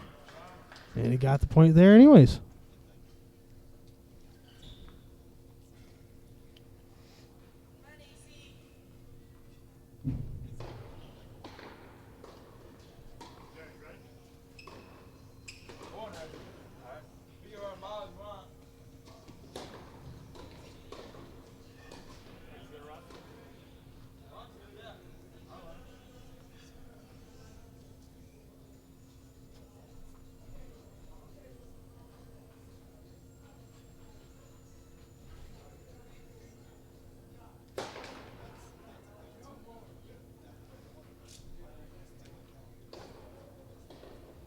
Is that DMX?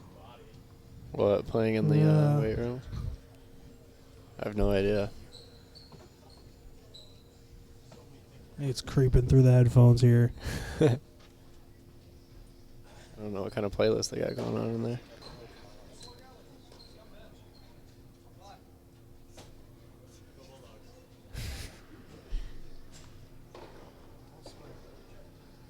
Go Bulldogs. That was our head cheerleader, Javier Guerra, showing his support.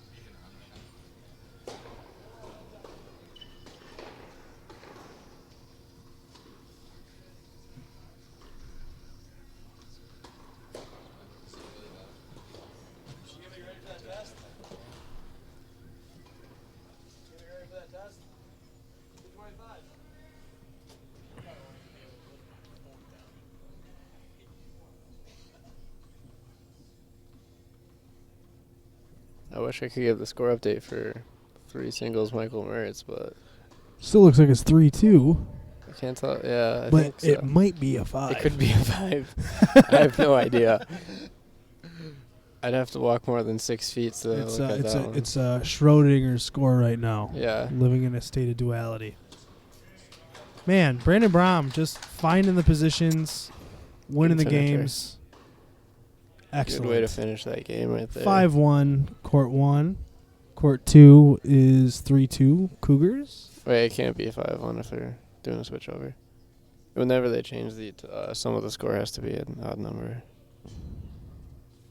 So it could be 5-2. Or that could be set. I don't know. We'll wait till someone changes the score.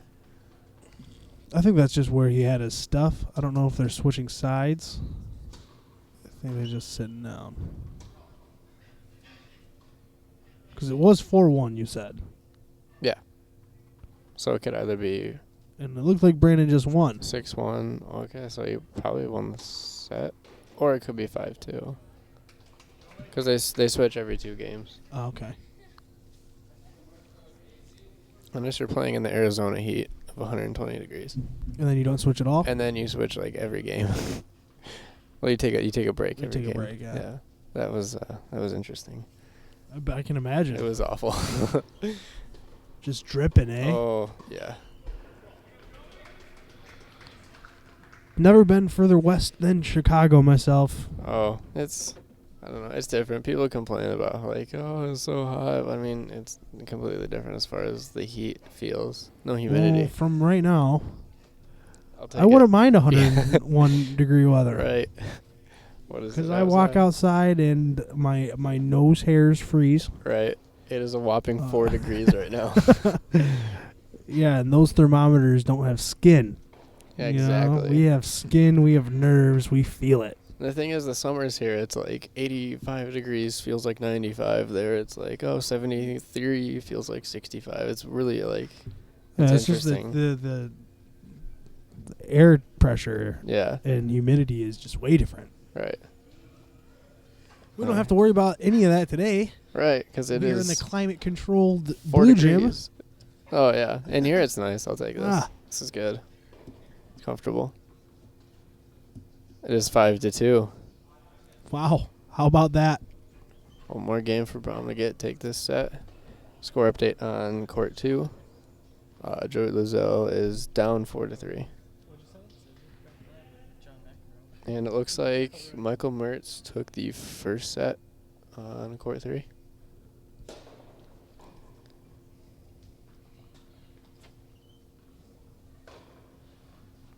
Brandon can't find the outside. Fortunately, that one. Tough miss hit on that one. Happens. Strategy is working for him, though. Oh, yeah. Pound it in down low. Couple returns. And then as soon as he gets comfortable over on that side of the court, just smashes that early ball over to the other side.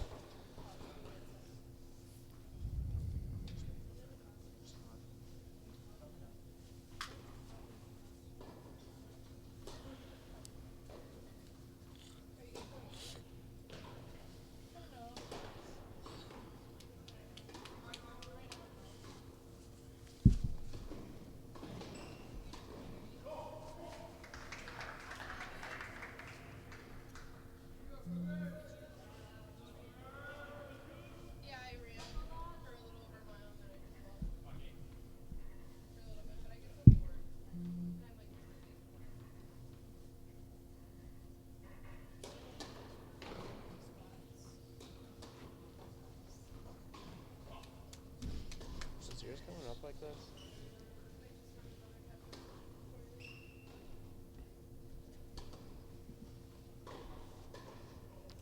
I hope it doesn't. Maybe it's just me. Oh, there we go.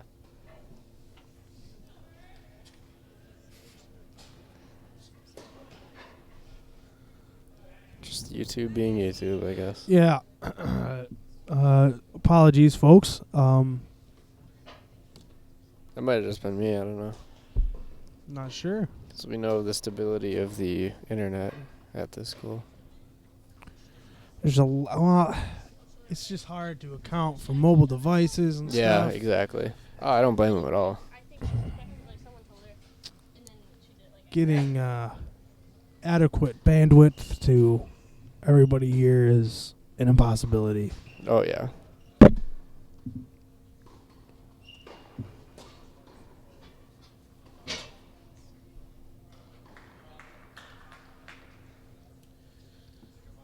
Again, here's the example of just that one more game to get, and just sometimes gets to your head.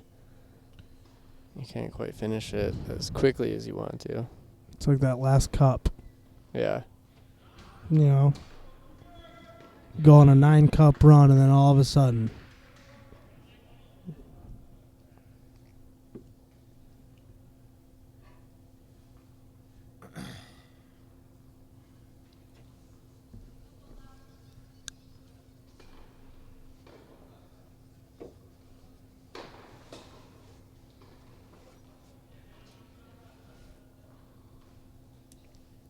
Very close shot on that one. the return looked out to me. It really did.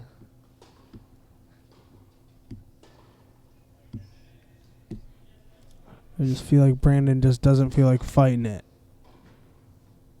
Whatever. Play it. Sure, we'll go with it. There you go. Nice. Good serve.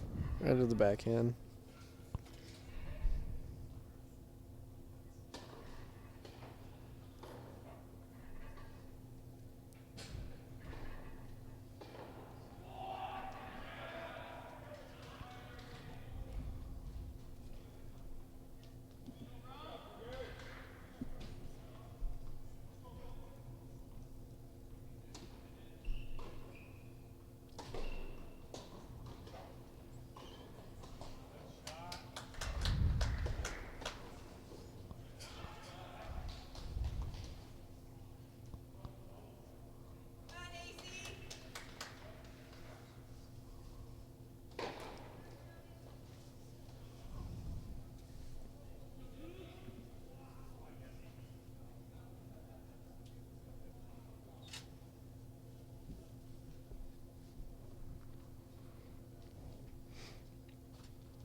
Another good serve.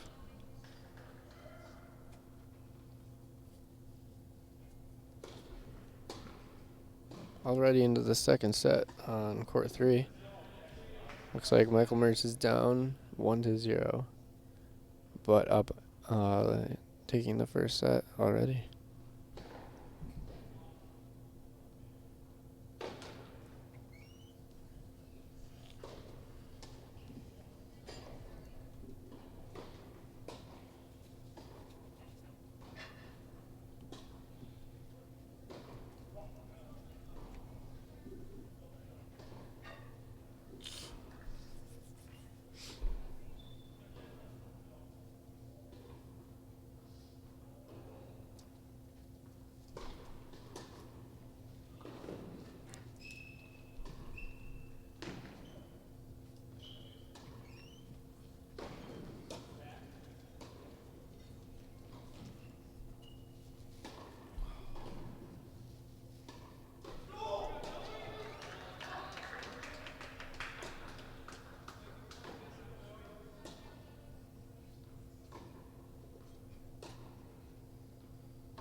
Nice rally there.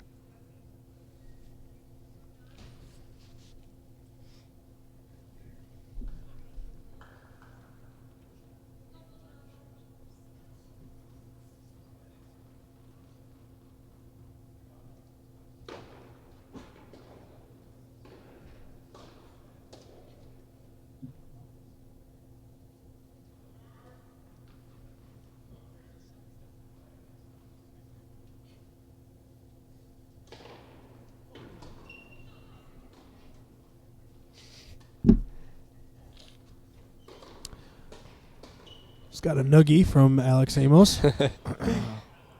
Hopefully that's a good luck noogie as he gets down and getting ready to go on his singles court.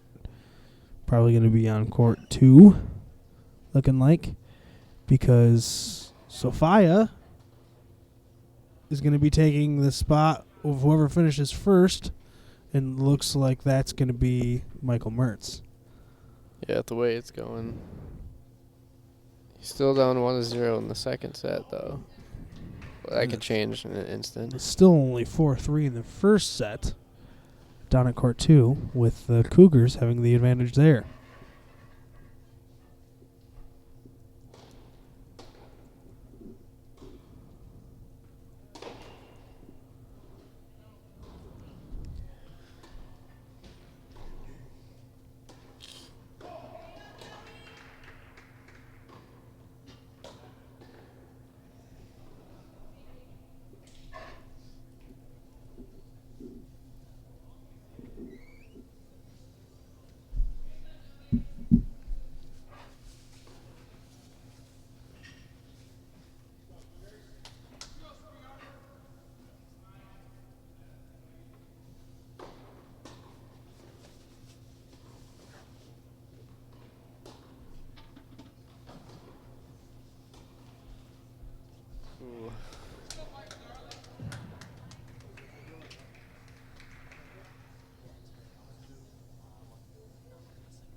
Uh-oh, the score is now 5-4.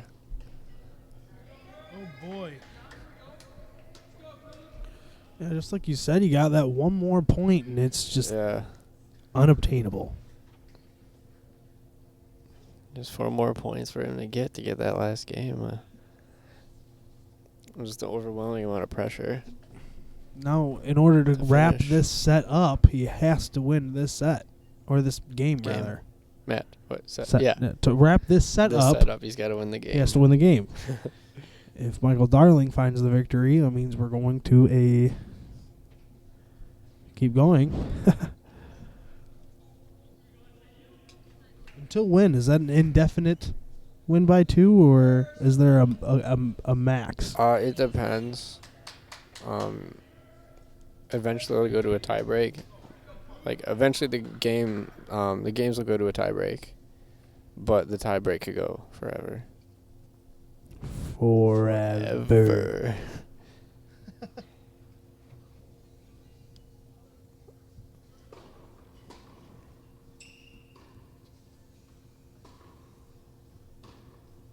Yeah, the highest you can go up to is 7 each, and then it goes to a tie break, which typically goes to 7 or 10 points.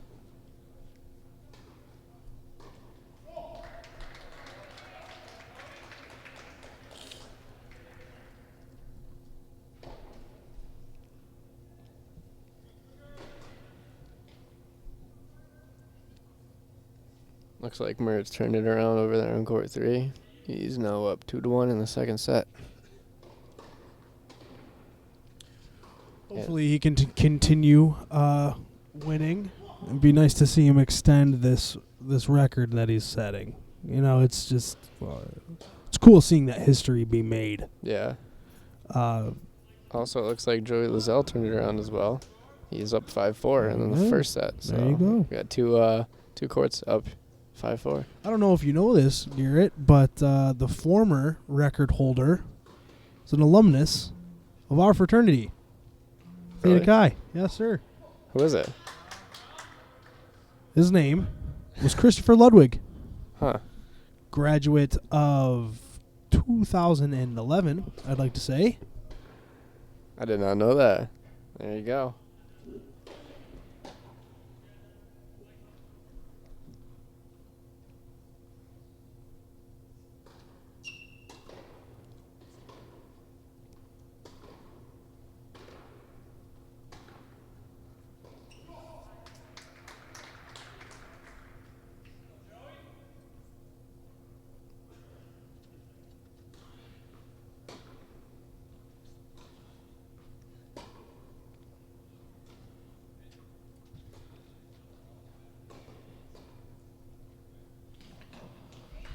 Good shot.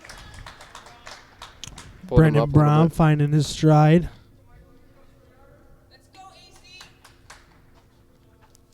Fired up parents. Always good to have that support. It's nice to see.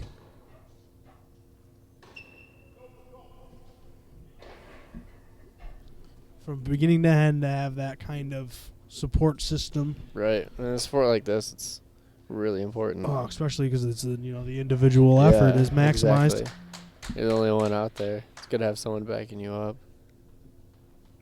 But I mean, some players, if they got someone like cheering them on, they have a tendency to play better. But I mean, there's also some players that absolutely hate having someone like watching them or cheering them on, and kind of makes them nervous or anxious.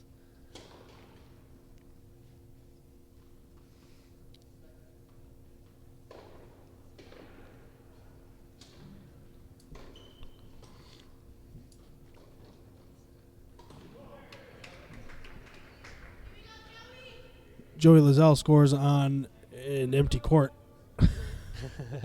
See it as his opponent chasing a ball all the way over in the performance gym. Looks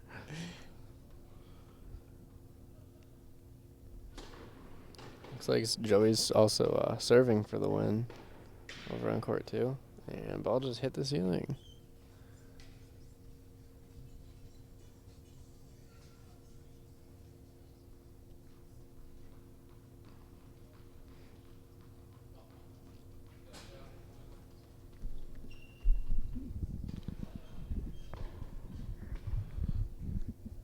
So what's going on here at court 1? Did Brandon Brom close out this set? I think he did, if I'm not mistaken. And Joey Lizelle over on court 2 was on the way to finishing up his first set as well. Well, Michael Mertz on court 3 is in the midst of his second set. Ooh, tough point to lose over there on court 2.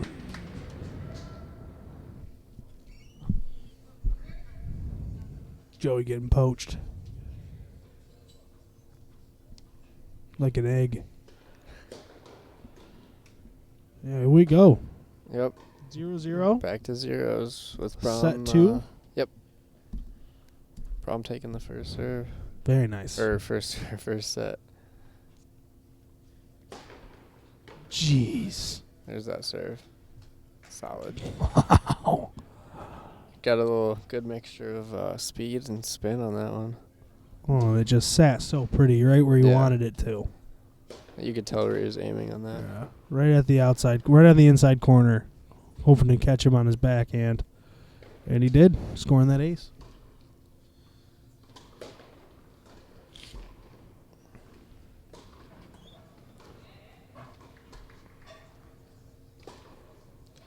See, I could never play tennis because I would get scared at backing up for lobs. You're like, there's something behind me, Yeah. even though there isn't. Even though there isn't, exactly. But most of the time, there's like a chain fence or like Yeah, right. some kind of something there. Something that doesn't feel too good when you Right. run into it. And I mean, in here, there's concrete walls. Like most of the places have something padded. But here, Close. you're just straight into a concrete wall. Missed on the outside a little bit. Yeah. Wow.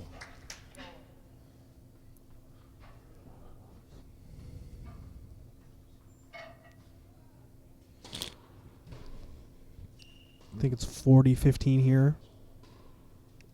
This court could be mistaken, of course.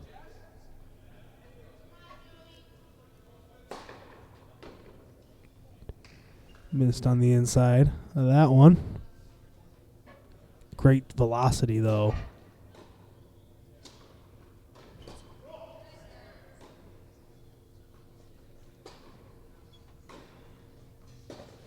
When you're backing up for a lob and you're seeing it coming in, do you think of where you're going to put it, or do you stopping it from hitting the ground on your side? I mean, it really depends on like how deep and how high the lob is. A lot of the times, like, it depends on how you catch it and how soon you catch it. Right. But I mean, if you have enough time, you usually know where you want to put it, or try to put it at least. Sometimes it's just an act of complete desperation, and you just swing at it, and hopefully it lands in. Yeah.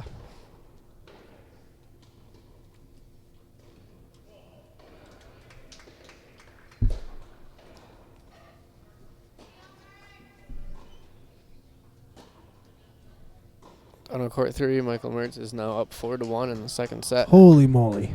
There we go. Cooking with gas now over there, eh? Looks like it.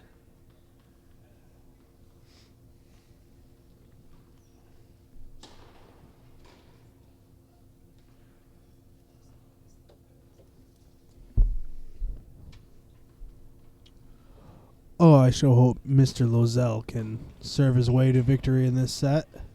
Over on court 2. Looks like he's about to, and he Yeah, does. nice There he shot. goes. Wish you could see that.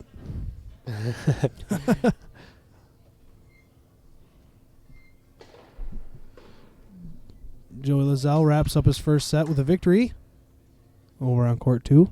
Took it 6-4. So everyone from the Adrian Club has taken their first set. All good things. Very good things.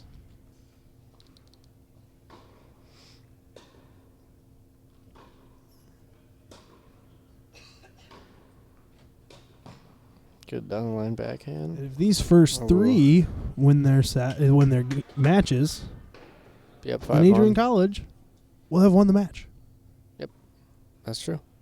There would be no points to make up by the Spring Arbor Cougars. That would place them in the lead.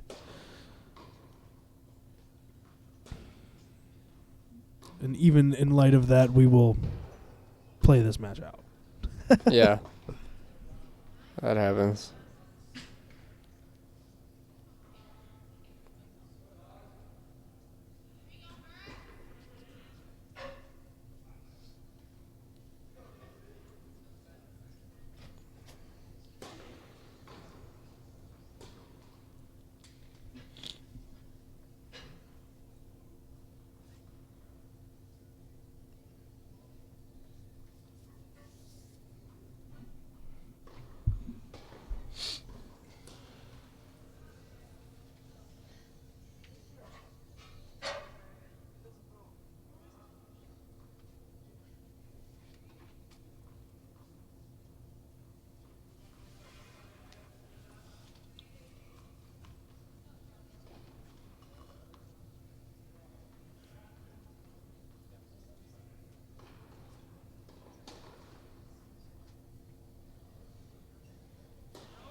Sorry, we just busted out laughing here. Garrett's scrolling through the internet and stumbled upon a meme that both of us found pretty humorous.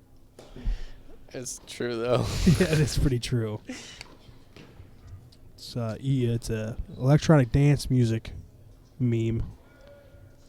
It says that trap music is hip hop for white people. I'm not gonna deny that. Yeah, it's hard. It's hard to dispute that fact. Right.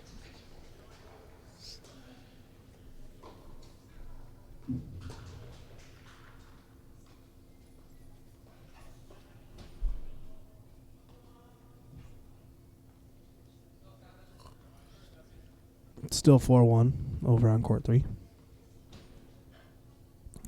Joey on court 2 took the first game of the second set, so he's up 1-0.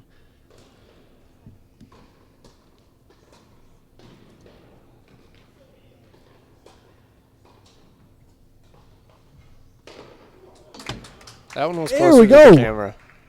Watch out. It was funny the way that bounced up here and just decided to go right back down. Right. It bounced off the window in the weight room. Didn't make an impact, just said hello and goodbye.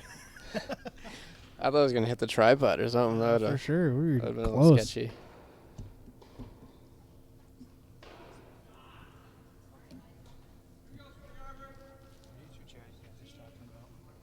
Tennis, dude. Tennis. Sports. You'll be good at them.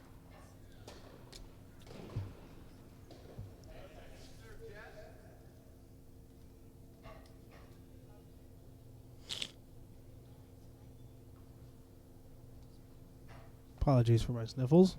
Ooh. Getting that. You could see it come towards the camera. For a Oh, split yeah, second just there, yeah. smokes it, huh? Wow.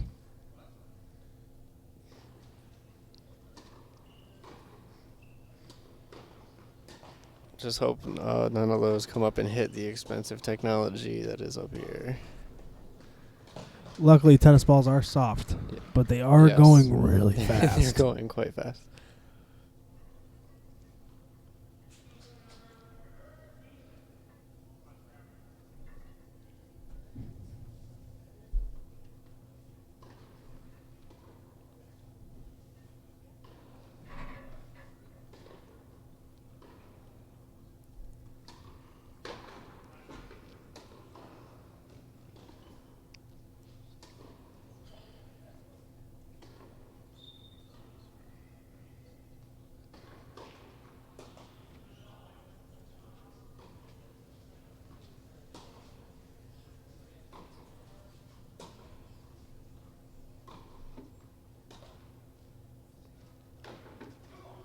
Nice backhand right there. Finish the point.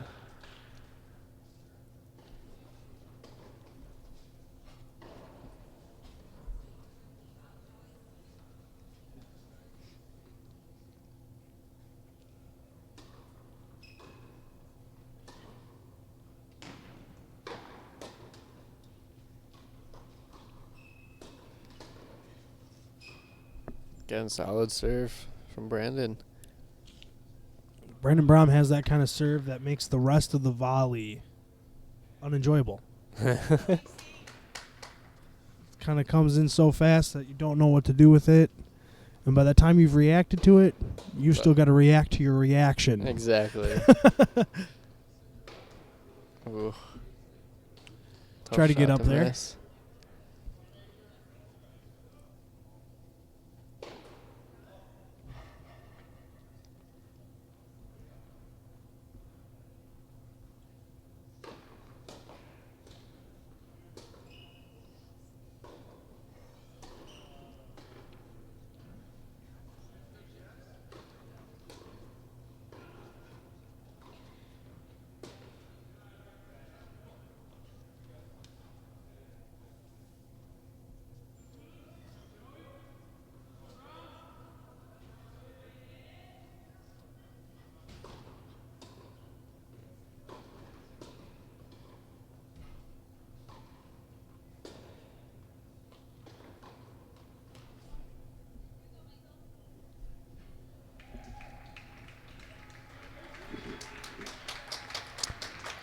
Looks like Mertz has finished up his singles match. Puts us up at 3-1.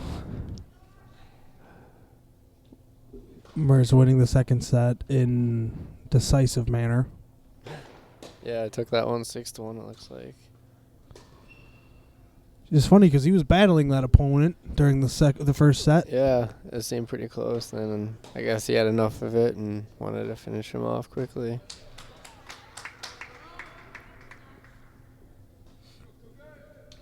Sometimes it does take a few games to either get your flow going or be able to read your opponent better.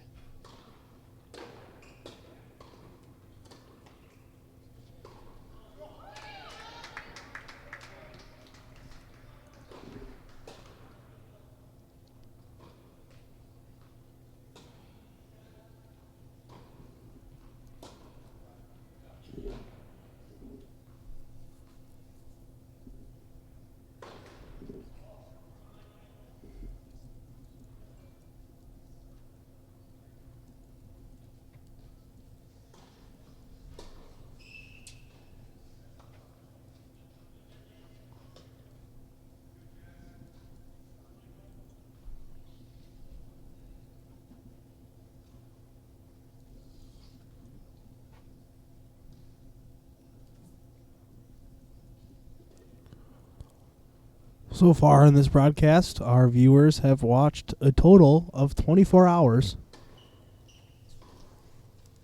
Pretty impressive. Wow.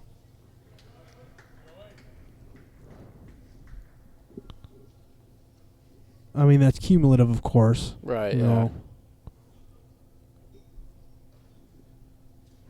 Gonna score squab. Look at that. Courts 1 and 2 both up 3-0 in their second set. That's impressive.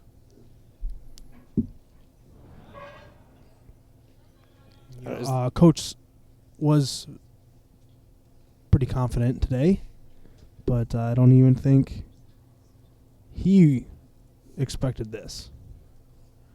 Yeah, last year's match was a lot tighter, so it's good to see us improving.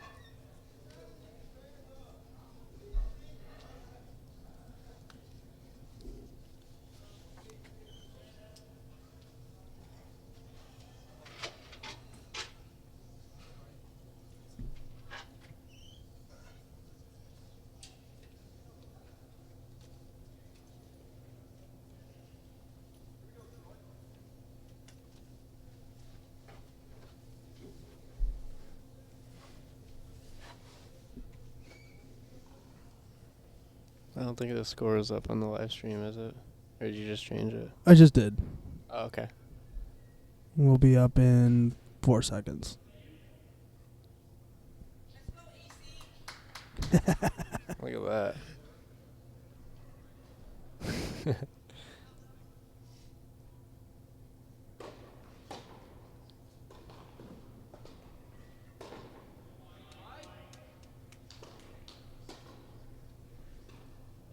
Looks like we have 4 singles getting ready to go on court 3.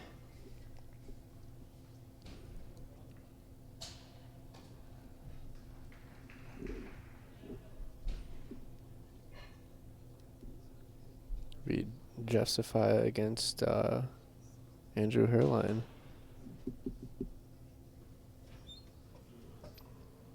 Again, another freshman versus senior lineup, or matchup rather.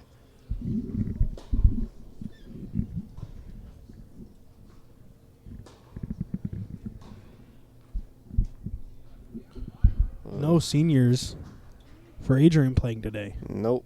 I think we only have one that's on the roster. Very young recruited team. But that's what you like to see, especially when rotating in a new coach. Yeah, exactly. And developing a sport, really. Right. I feel like at least tier tennis has definitely developed a lot in the last few years.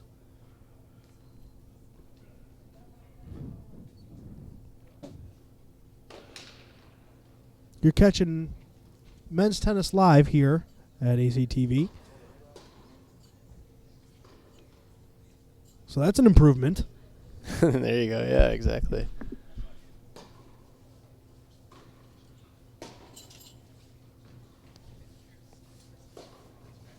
Oh, nice shot. Good placement on that.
There you go, Brandon Brown.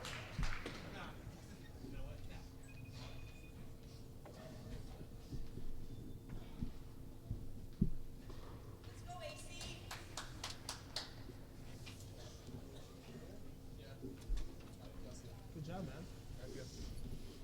How we hanging up here? Good.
Little update here.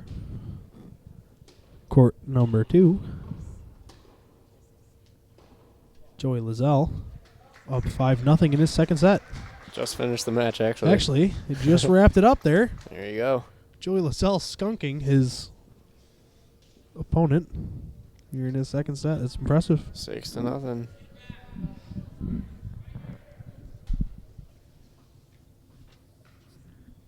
Good way to finish that match. We're up 4-1 though. We were doing interviews. Oh, really? Yeah, we did interviews with the coach and every member of the team. Oh, really? Beforehand. Well, not every member that played. It went pretty well. I think this one played out, though. I'm not going to get there. He wants to be like, oh, can we do some post-game interviews? I'm like, no, wait till they king your homeboys, not 6.5 hours. Come on. Like, how much downtime is there between a goal and something that succeeding plus job? Nothing, yeah. Two seconds. Max 20.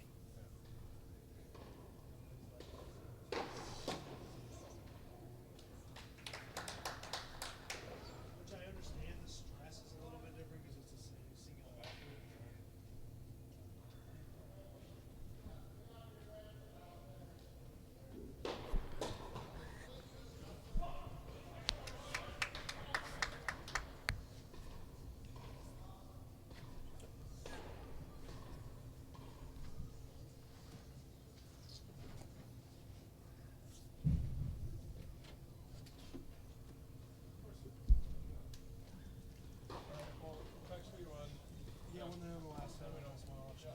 Thank you.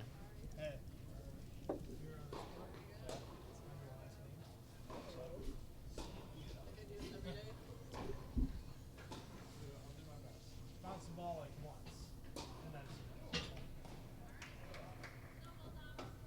Just had a quick chat with Alex Amos. He's motivated. Yeah.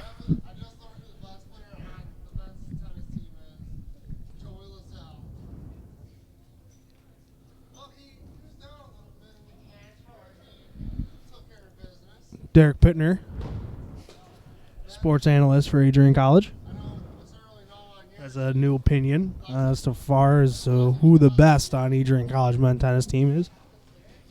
Survey says Joey Lizelle. Number 2 singles. And number 1 doubles. Loey Giselle. Sorry about that. My dyslexia is coming in here. Try and keep that on the wraps.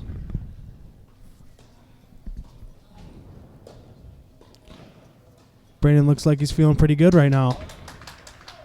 Moving really well, anticipating his opponent's returns. We Doing got a great job. 5 singles Troy Gargrave warming up on court number 2 right now as well.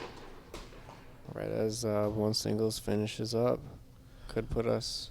Yeah, that's a pretty fast rotation there. I like Yeah. that. Can live with that. Hey, Garrett, why don't you go down and see if you can't snake a piece of the pizza from the scratches of the tennis team, eh? I got my tennis shirt on. I could, Just go and eat incognito. There you go. They're down there scarfing down some hot and readies. I would if I could. They're just torturing me right now. Oh, wow. Looks like it's 4-3 here. Uh-oh.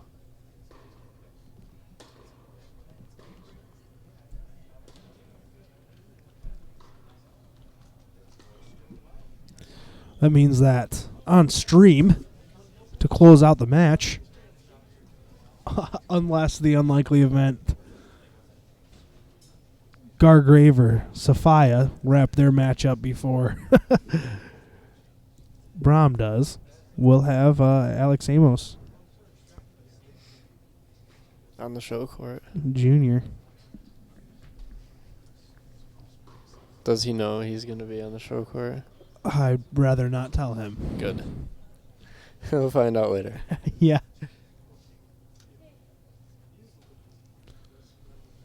once he inevitably wins, right? Right? Right. Right. Right. That's a good strategy. Like that. Let's get to it.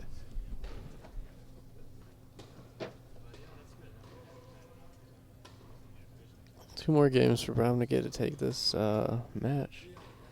Same thing happened last set, though. I mean, was he up 5-2 and ended up 5-4? Right. So it's not like he's new to this situation.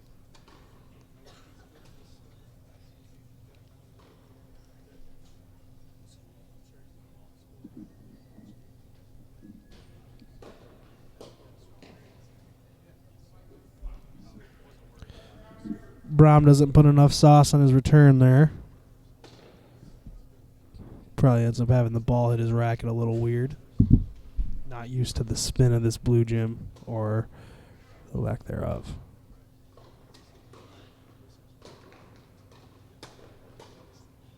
Ooh, close.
Brandon Brom stealing a point on a double fault. That always feels good. Yeah. It's like, whew. Something for nothing. There you go. Don't have to play that one out.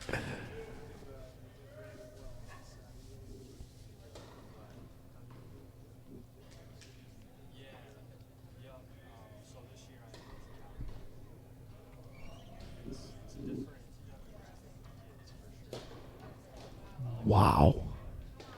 That serve.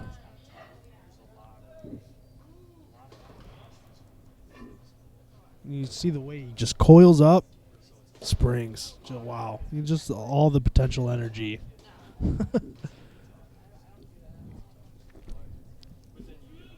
You like physics?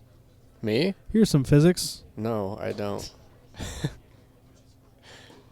Personally, I've had nothing but bad experiences with physics. Oh.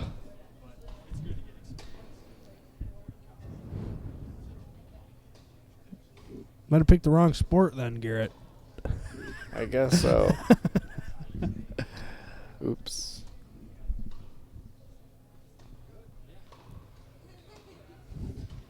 Tennis is a game built upon Newton's third law.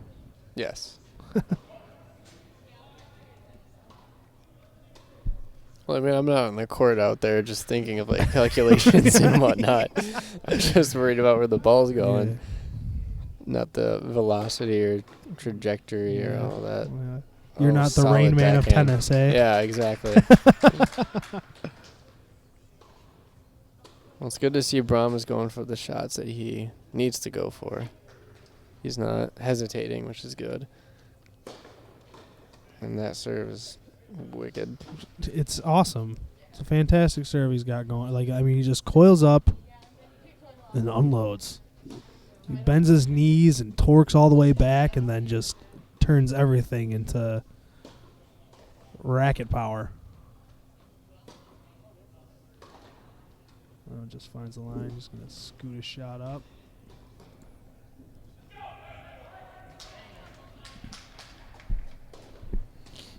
How many strings are on a tennis racket? A lot. A lot. Enough to cover the racket. Is it just one? No. No. They go like horizontally and vertically. Oh, across. okay. So it's not like braided and weaved. No. All right. No. Gotcha. And they break often.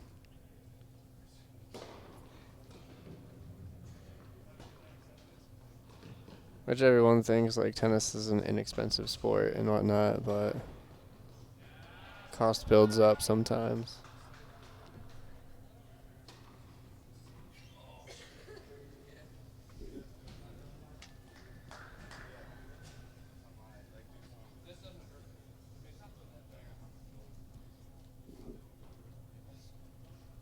Uh-oh.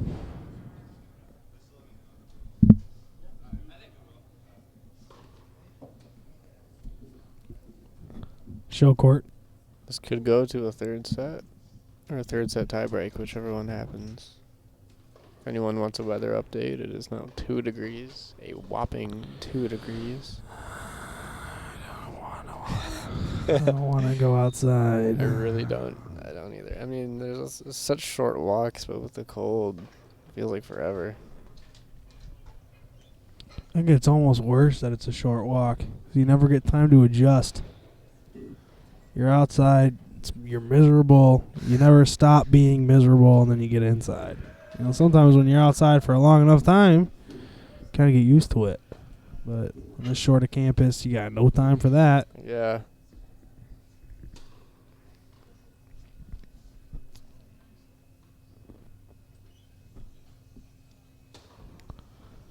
Mentioned him earlier tonight in the broadcast. Mentioned him again. We've got 4 events coming up this weekend. Tomorrow, starting at 4 o'clock at the Arrington Ice Arena, we have the women's varsity team, and they are followed by the men's varsity team as they square off against Concordia, Wisconsin during the NCHA quarterfinal competition. Quarterfinal is a 2-game series.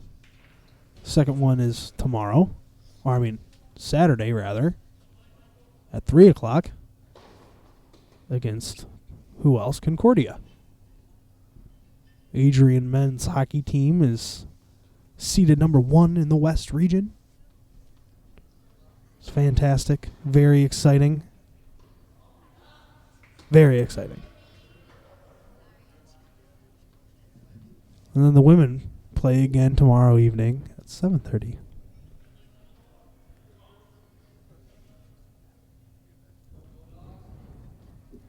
We're going to start broadcasting a lot more other sports. This is obviously the first time you've seen tennis. But lacrosse is coming up. You guys doing women's tennis as well? We are. Oh, good. Equality. Title IX. Not allowed to not.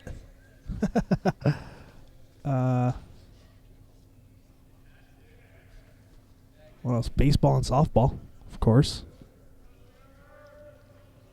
Those don't start until well into March. Yeah. Not very good weather for baseball right now.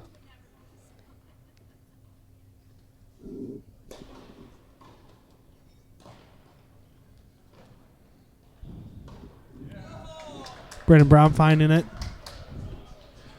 Gonna try and bounce back. Which you easily can do. Without a doubt.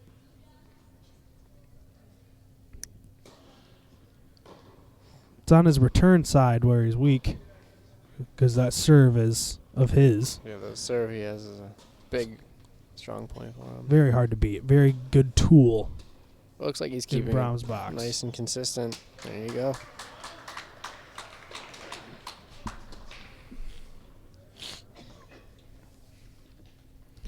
Fundamentally strong here at Adrian. That's just one of our things. All of the sports here stick to fundamentals. There's no new wave of sporting philosophy. Nice shots. Tried and true systems. That's what we like here. Expect to win. Right, yeah.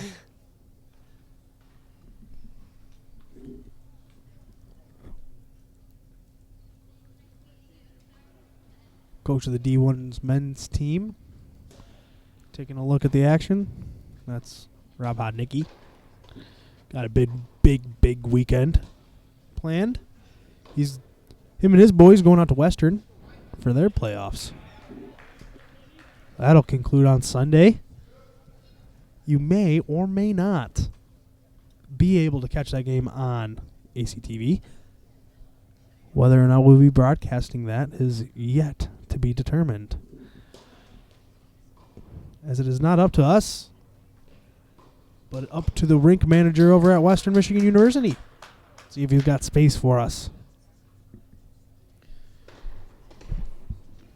And look at that. Brandon Brom bounces back,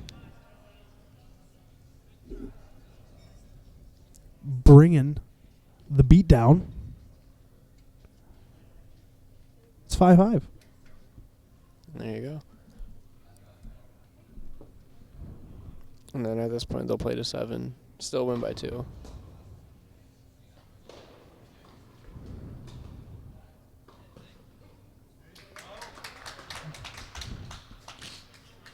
I don't know if you noticed, but I said Brandon Brom bringing it back and bringing the beat down. That's a lot of B's. Indeed. It is. It's a very, very good announcing tool known as alliteration. It's where you repeat consonants or consonant sounds beginning at a letter in rapid succession. Court update on court number 3. Justify is down 1-0. At 4 singles. Is that still his first set? Yes. I think they had an extensive warm-up. Yeah. Kind of seems to be the MO for today. The modus operandi. Latin. Long warm-ups. But it is so mental. Such a mental game. Yeah. If you need to take that extra time to clear your head so you can win, so be it. If you're going to take that time and clear your head so you can lose, back up. Yeah.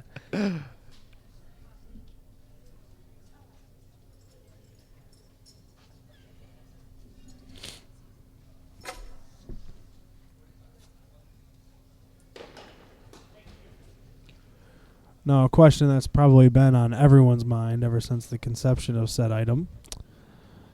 Are tennis shoes strictly for tennis? And are there tennis-style tennis shoes? Yes. So do you call those tennis shoes? I just call them tennis shoes. But I'm wearing tennis shoes. Okay. But I don't play tennis. I mean, there's like tennis-specific shoes. I think it's just in general the term is tennis shoes. Yeah. But yes, there are shoes specifically made for the sport of tennis, and then there's shoes that are called tennis shoes that could be used for any. For walking around. Yeah, walking around or running or basketball or kind of a overall shoe. They might as well just call it athletic shoes or something like that. Trainer. Trainer, yeah. Cross-training shoes.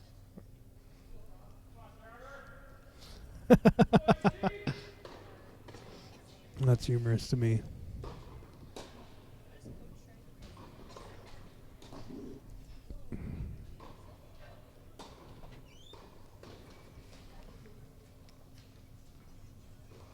Tough shot. Good job, Brandon Brom. Nice effort.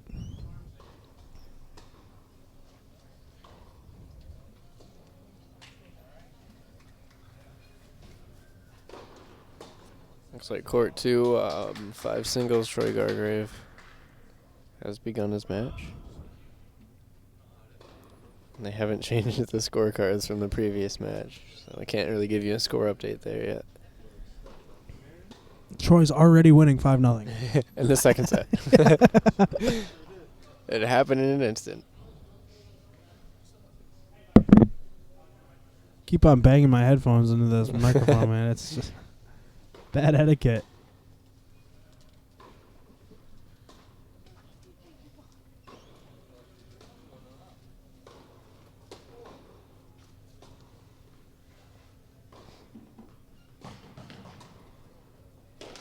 Oh, it's a tough shot to miss right there.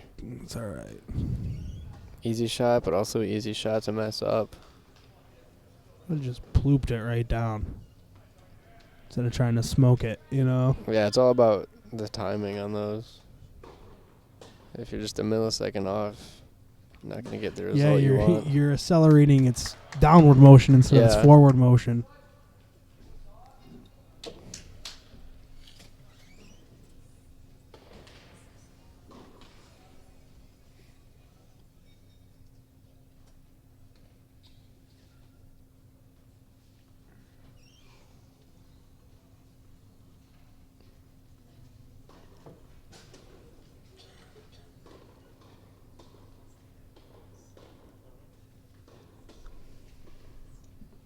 Tension is mounting here in this Brom v. Darling match. It is now 6-5 Darling. The second set. I wonder how it would be having the coach as your dad, like at this level of athletics.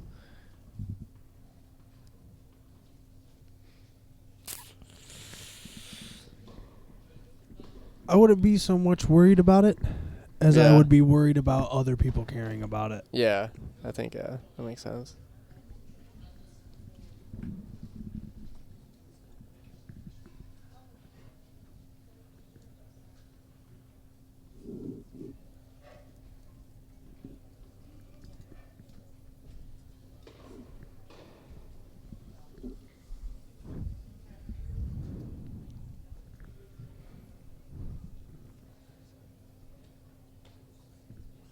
All right, we got an update on court 2. Troy Gargrave, 5 singles is down 1-0 in the first set. Young Jeff Sophia up 2-1 in his first set. Over at court 3, that's 4 singles, Jeff Sophia. Up 2-1.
Oh, nice deep shot. Oh, he's just wrecking them there. Yeah. Good sequence of shots right there. Very good, Brandon. Wow. Definitely on the offensive advantage on that point, without a doubt.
props to Spring Arbor for turning this match completely around. Yeah, that's not bad. I made this. Random Rom. See if he likes that. I'll just put that out there real quick. He's from Gowan, Michigan. So everyone knows what he looks like. Yeah, that's him. That guy up there.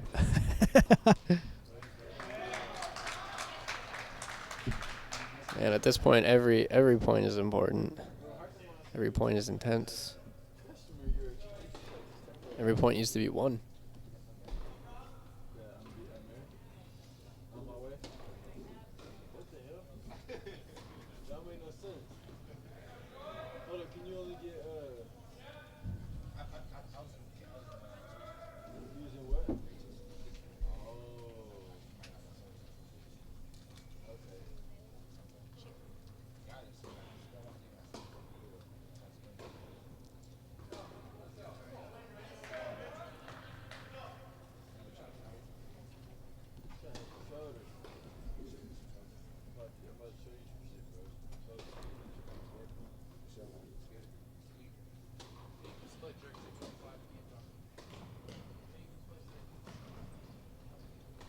That's in.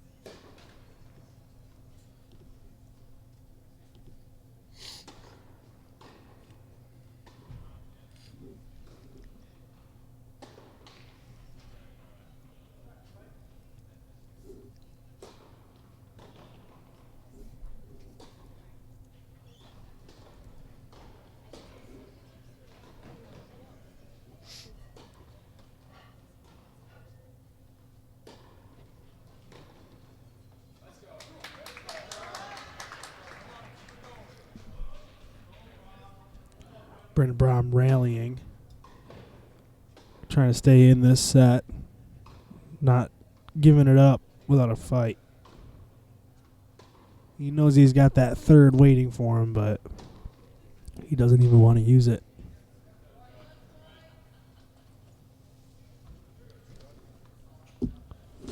He'd rather just go straight for the tiebreaker. Sometimes it makes sense to do that.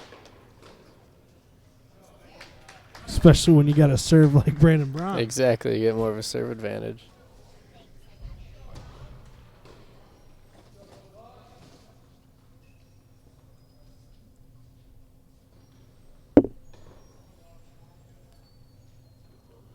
Just so you know, that was Garrett's headphone on the microphone, not mine that time. I did it that time.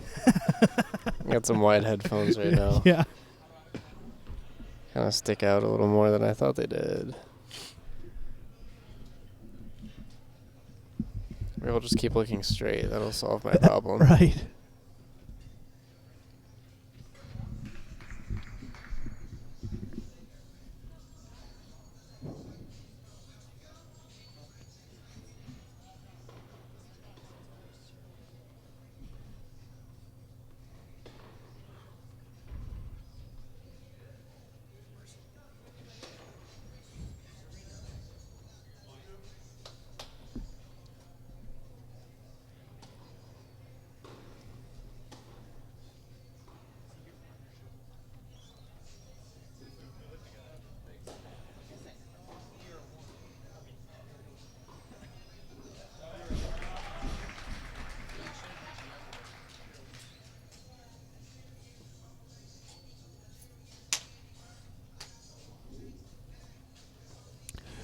Justify up 2-1.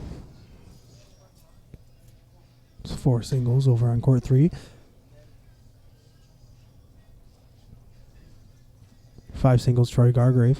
Still down 1-0. Court 2.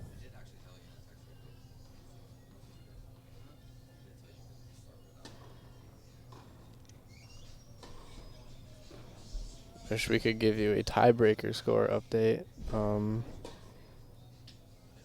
Unfortunately, can't hear it.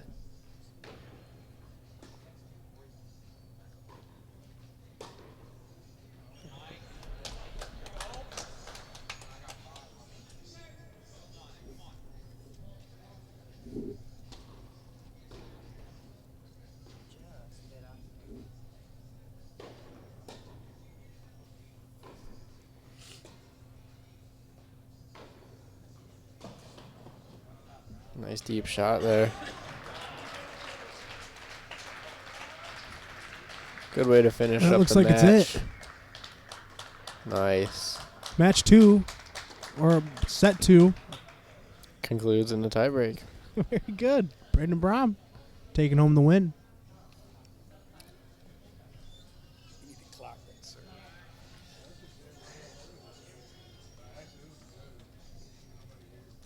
It's Alex Amos' father walking by, mentioning the serve of Brandon Brom and how riotously fast it is. What do you think? Over or under 95? Over. Over. Lower or higher than 100? I'm going to say a little higher. Like little higher than 101, that. 102? Yeah. When it's hot. When he gets the perfect form and stroke. When he's at his apex. Oh, and there he goes, Brandon Baum with the spoils, an entire hot and ready. Entire hot and ready. Walking off the court with it. We're going to take a quick break as the final singles match heads to the show court. We'll be back in about 10 minutes.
Looks like the 6 singles are going to hydrate real quick after their warm-up and get to it.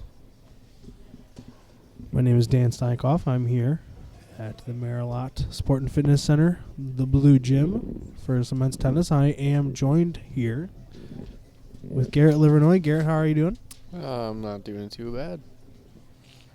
Nice night for some indoor tennis. Oh, without a doubt. I'd rather be indoor than outdoor. That's for certain. Quick score update, though. Number 5 singles, Troy Gargrave, is up 3-2 in the first set. And it looks like Jeff Safia is up 4-3. No, that his is first set as well. That is if these scores are correct. Yes. But Coach Scalo is watching him like a hawk. Yes.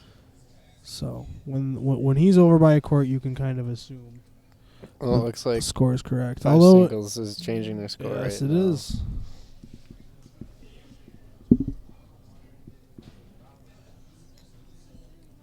And so is 4 singles. Looks like it's 4-4 down there in court 3 for 4 singles. And it is 5-2 in favor of Troy at 5 singles. Down on court 2.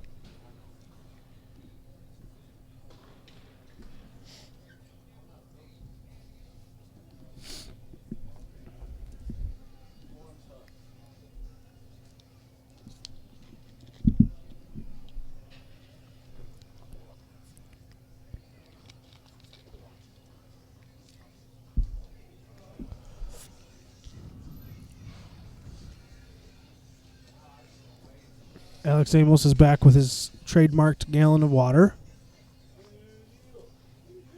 And his opponent wiping his brow and ready to go. Looks like Alex Amos will be reserving first in this set.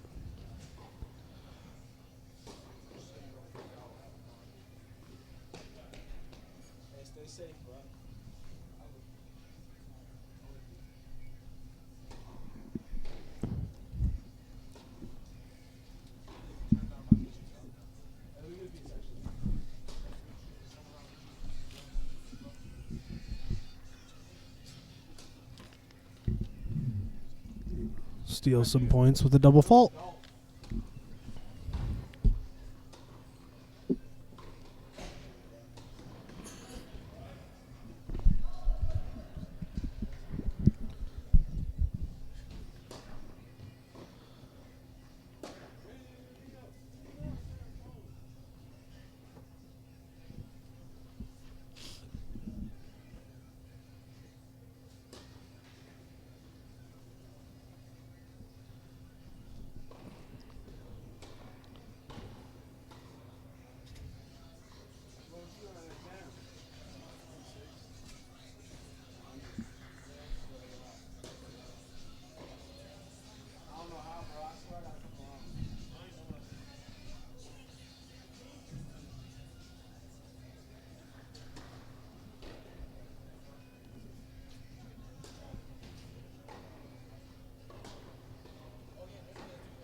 Made this for Mr. Amos.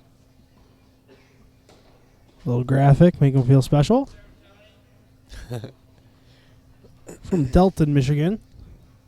12-9 overall. That's combined singles and doubles from last fall.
Looks like 5 doubles heading into their second set. Singles. My bad. There's 2 of them out there, but only 1 on each side. That'd be interesting. Singles if it was is. 2 on one side. Yeah. Not sure how that would go. I don't know who won, but seeing that Troy Gargrave had the lead the last time I checked, I'm going to go ahead and give the win to him. Nice serve from Alex now. Score update on court 3. Jeff Sophia is now up 5-4. Against a guy who looks to be about twice the size of Jeff Sophia. Yes. Major hairline, big guy, very big guy.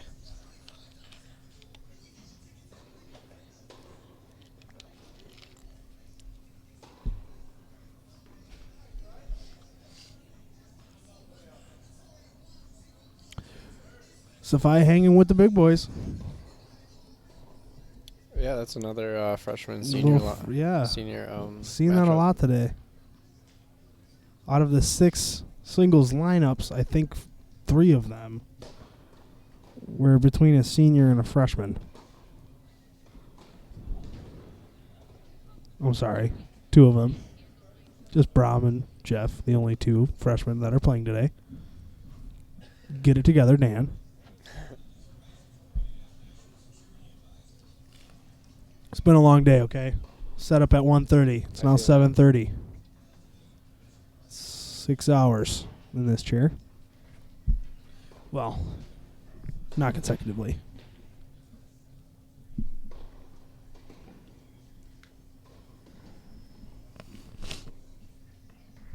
Calf night tonight, eh? No. I'm the only correct response. I'm not even going to start to talk about the people there.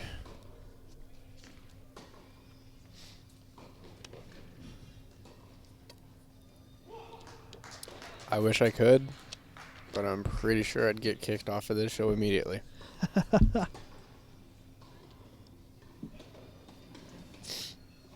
I'll make my own party. The music will be better.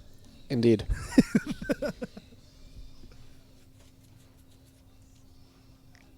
Oh, I could go on. But I won't, because we're here for sports.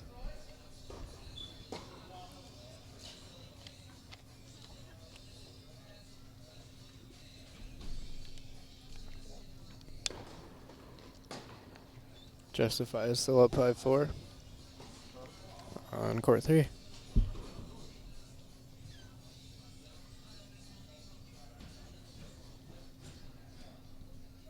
Still not quite sure if Troy took the first set. I think he did, though.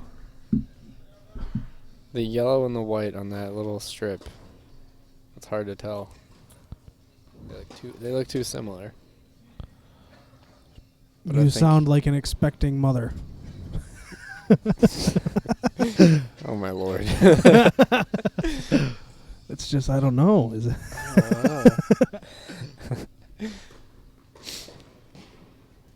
Alex Amos can't find his backhand. It's there on that return. Smacks his head a little bit. Trying to get himself back in this game. Pretty sure it's 1-0. Still early in the match, though. Right.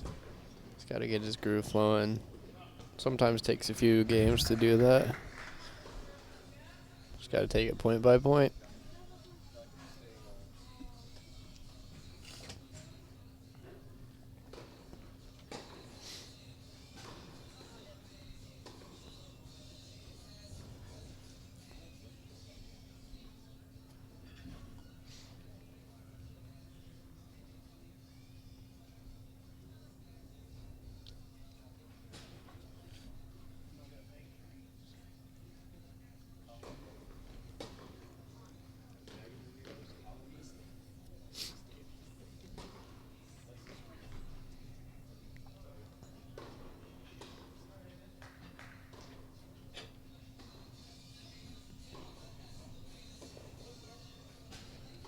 Getting a score change over on court 3. Pending. Looks like set 1 is over. The victory going to Adrian. Indeed. So it looks like Congratulations, Jeff Sophia. Looks like we are up on courts 2 and 3 by a set. And on court 2 by a set and a game. With Troy being up 1-0. And we're getting a score change here on court 1. And the verdict is pending. Hopefully he rotates that a little bit over to our. It looks like it's 2-1. Yep. 2-1. Adrian. Moving forward, slowly but steadily forward here in this match. You're tuned in live at the Maryland Sport and Fitness Center for Adrian College men's tennis versus the Spring Arbor Cougars. Again, I'm Dan Steinkoff. With me is Garrett Livernoy. Hello. Livernois. Livernois. As the French would say. Yeah. Or the French Canadian. Yeah, that's it. That's it. Yeah. Is that your technical nationality? I think it's just French. Just French. Yeah. Just French. From France to Detroit. Yeah, of course.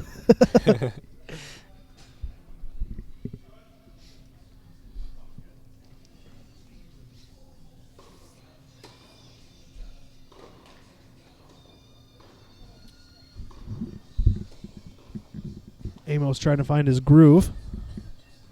Here is he's starting to serve in the 4th game of this set.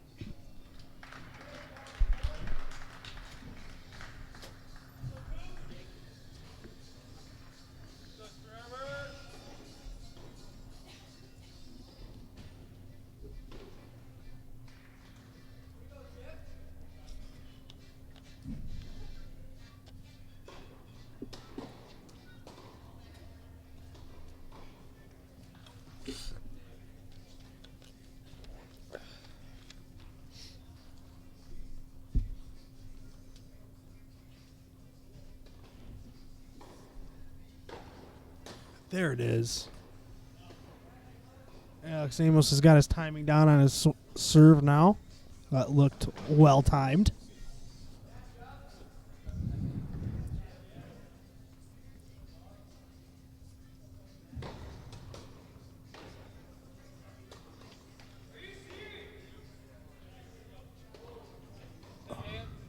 Looks like he hesitated a little bit on that shot.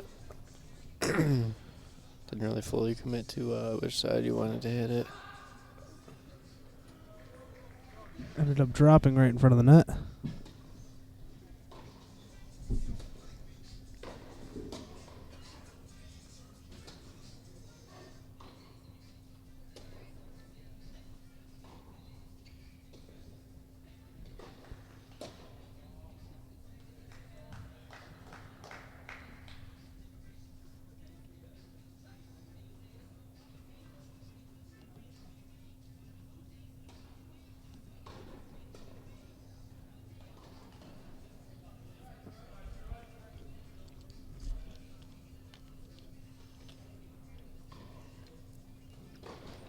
Number 5 singles Troy Gargrave is now up 2-0 on court 2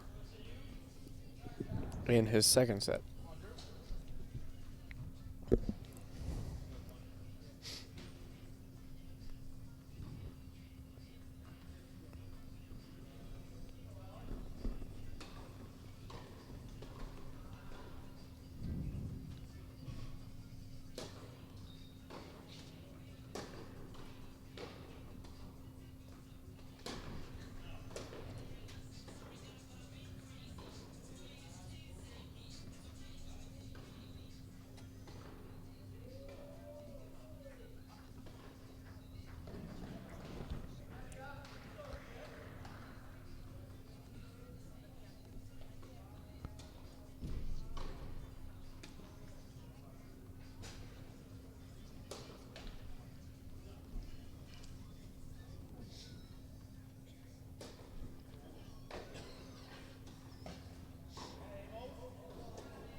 pass, Jake.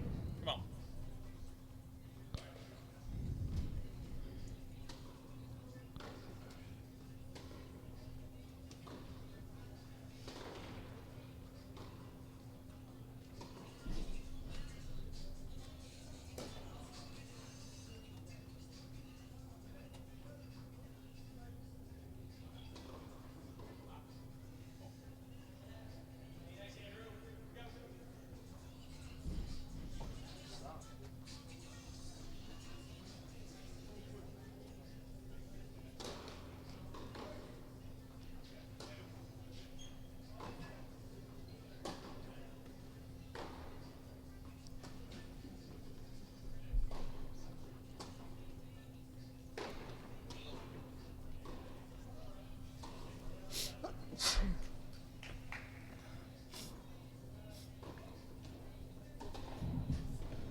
Yeah.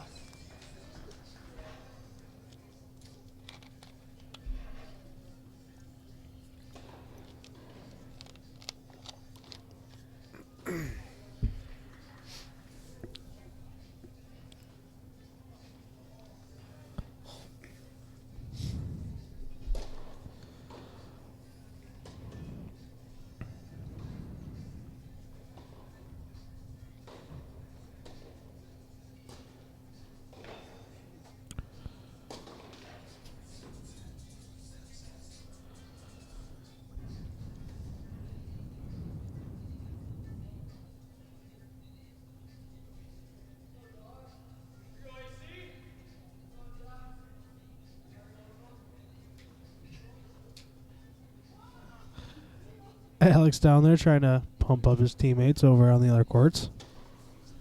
Or trying to pump up himself. Wow. That serve missed the mark a little bit. Just a tad. And a double fault. That one missed a bit too. Letting Amos get some free points. Gotta love him. On a game, no less. There you go. That's a bonus. Oh, there it goes again. Headphone to the microphone.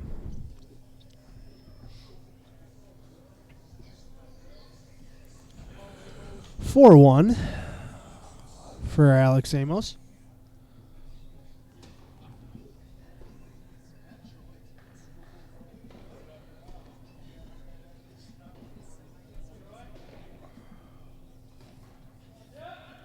Keep in mind, folks, that this is the set score, not the match score or Game score. game score. 4-1 now.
Looks like the score has been adjusted over on court 3.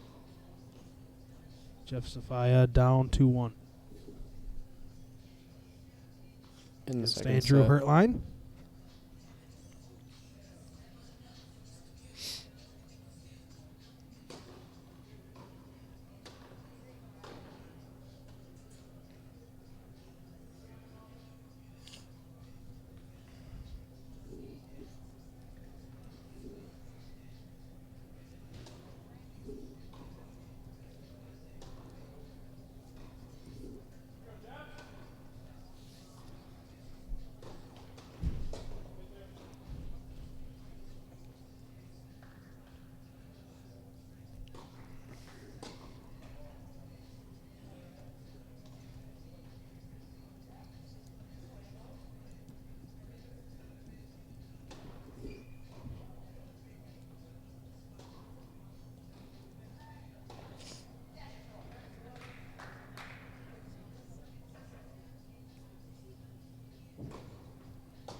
I don't know if we updated court 2 yet, but Troy is now up 3-1 on court 2.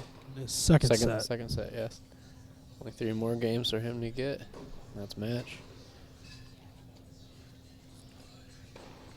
Amos has 2 more games to get for this set.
Weight room, pumping out those jams behind us. Hopefully our microphones don't pick it up.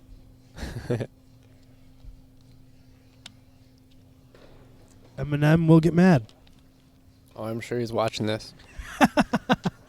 He's like, Adrian College one thing live Slim streams. Shady loves to do. It's watch Division III college tennis.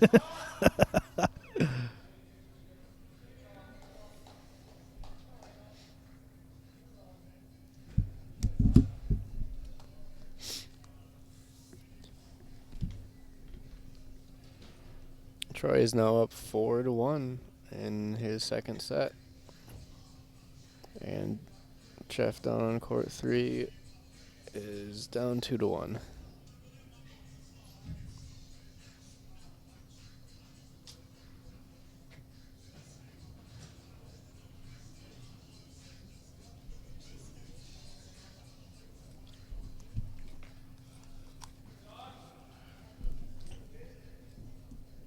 You get some turntables in the weight room, eh? Oh, totally. You can live mix my workout session. Oh, without a doubt, that would be a blast. I'm sure I'd get people dancing, without a doubt.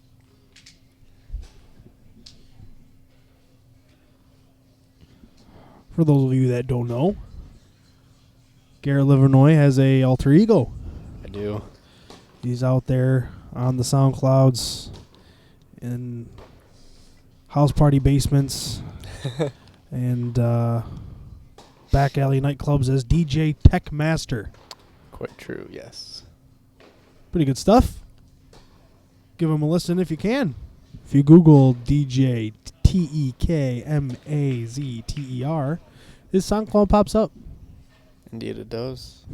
Playing at HQ tomorrow, downtown Detroit. Oh, well, if you are in the area, There you go. head to HQ.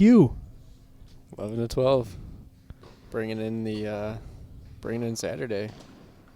That's a prime time slot. I know, right? Walked out there. Right before midnight. That's where you want to. That's where you want to be. Without a doubt. Not quite the pressure as the midnight to 1:30 or 2 slot, Yeah. but the same audience. I'm just happy. I'm just really happy I didn't get the 5 to 6 spot. That would be awful.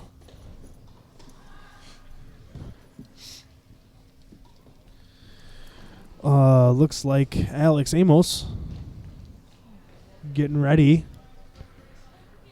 to take his first set from the service position.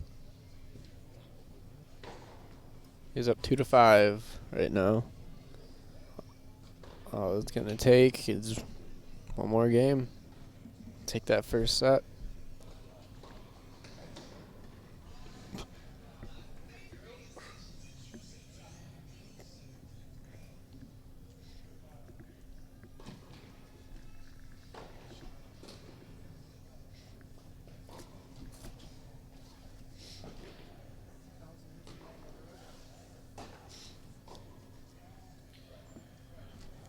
Alex had his opponent stumbling a little bit, but couldn't capitalize on the loss of footing. That probably wouldn't have happened outside. Yeah. These courts are really slick too. Especially if you slip on that one bead of sweat that dropped down. Yeah. You're just you're tumbling, man. It's like playing on an ice rink out there sometimes. Did you hear what they're doing with Party Sober Night in here? What? You know what Dayglow is, of course. Yeah. That. Huh. They're going to be throwing powdered paint all over the place in here. In here? In here. That's gonna make some fun cleanup. Not my job. Right. Exactly. But who knows? I say that, and it'll probably become my job. Could be. Like, where's Dan at? Yeah. He needs to clean this up. No man is better for the job. And powdered paint. Yeah, I don't know. It's probably going to be fun. We'll see. Surprised they got it cleared.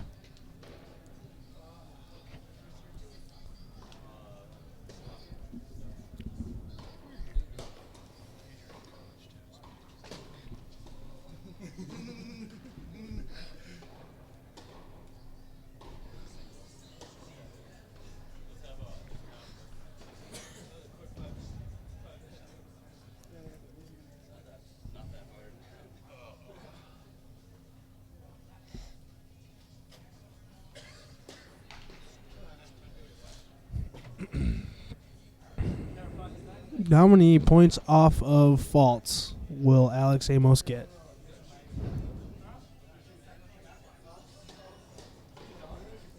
Just the one so far.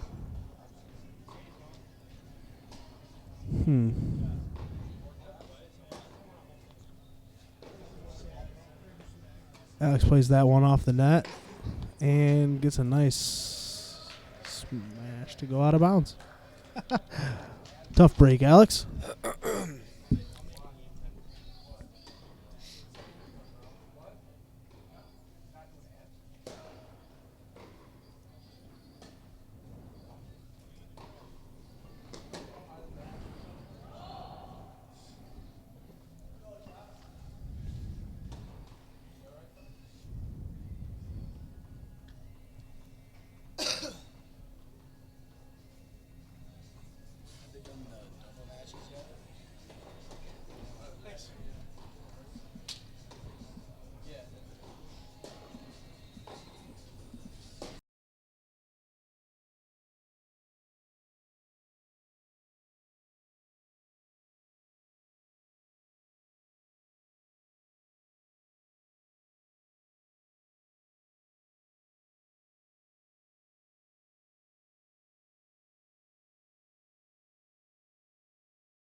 And ladies and gentlemen, looks like Alex Amos closes out the first set with a win. We are going to get underway with the second and final set of today's match on the show court.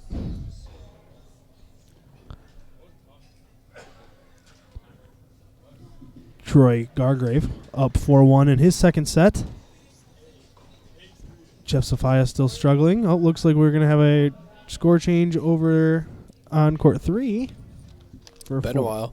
For 4 singles. Yep, it is 4-1 in the second set. Now, keep in mind, Jeff Sophia had won his first set. So they will play a third after this. And Alex Amos' second set is underway. Down 2-1 or 1-0, right? Yeah. I was looking at the score on the stream.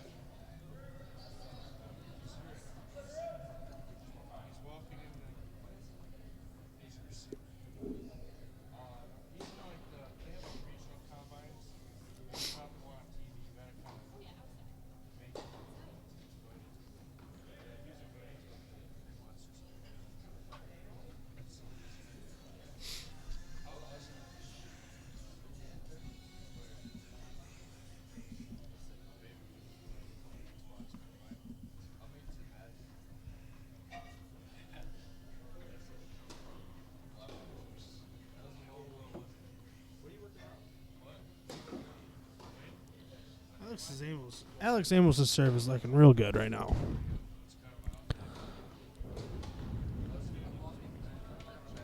He gets inside of his own head there. Interesting shot selection for the Spring Arbor player there.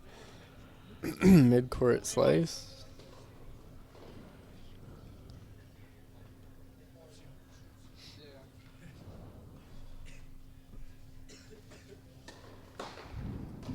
Solid serve again.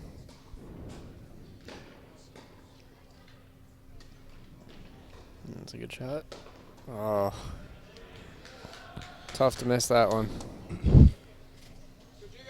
Especially after such a solid point up until then. Might see Coach lobbing some balls in the air on practice. Starting next week. Working on those overheads. One more game for Troy Gargrave over there to go.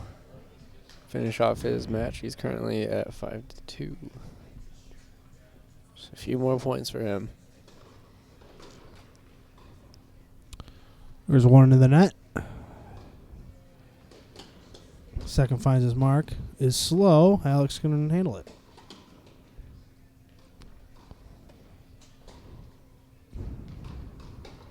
Nice volley.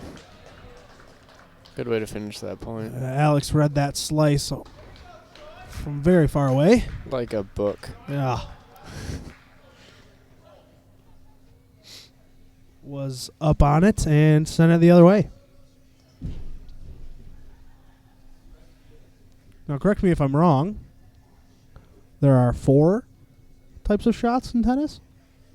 Sure. I don't know. It was quite a lot. Technically. Yeah. Or what's a cut? Forehand, backhand, slice, lob, overhead, volley, serve. Those are the basics. Basics. Yeah.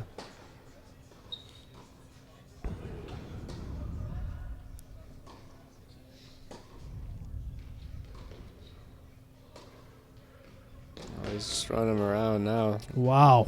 Good point. Good point. Good placement on that. Not letting him take this one away from him is Alex Amos. He wants this one.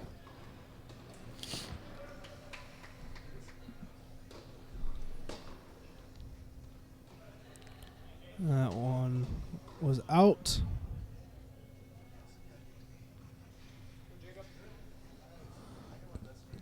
It's a good call. Saw that one up here.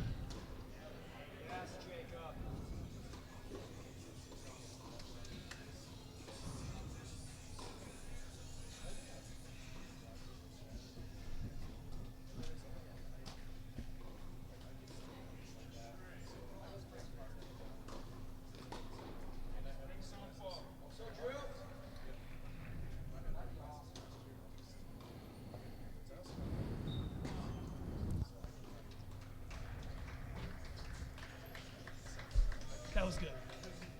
That was definitely good. I already missed cardio day. I got my 20 minutes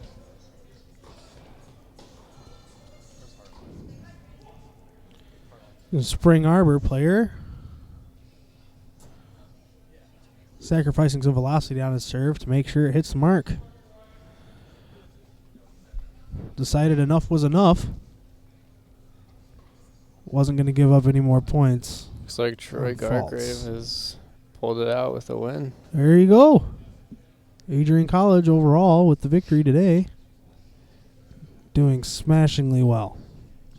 Smashing.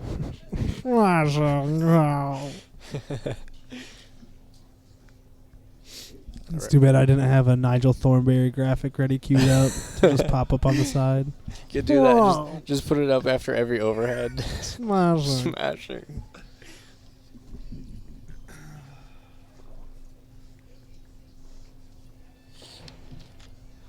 Sophia's still fighting in his second set. It's 4-1.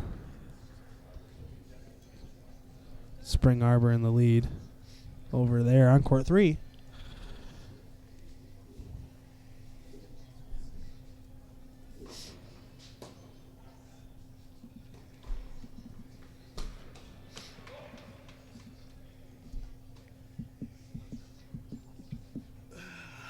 Games on court 1, or show court, are 2-1 in favor of Spring Arbor.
Jeff Sophia still kicking over there. Down 2-5 in the second set, though.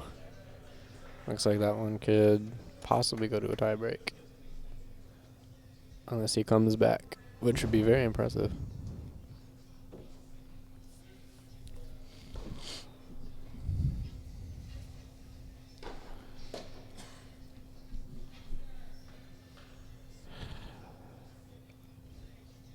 Alex Amos placing his serves nicely, leaving him in places that the returner can't handle.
Amos doing some quick physics in his head.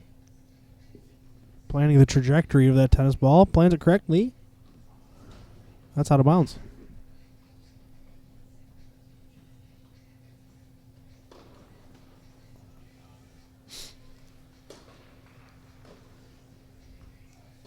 Ooh, caught that one late, barely on the line there. Right down the line. There. And that's up in the partition.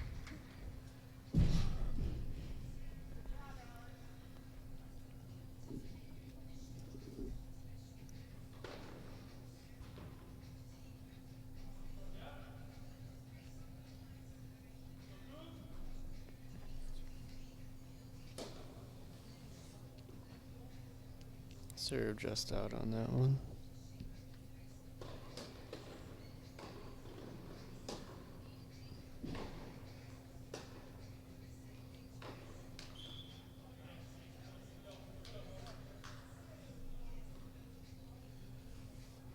Seems he's always finding the net when trying to slide some topspin on the ball from his backhand. Yeah.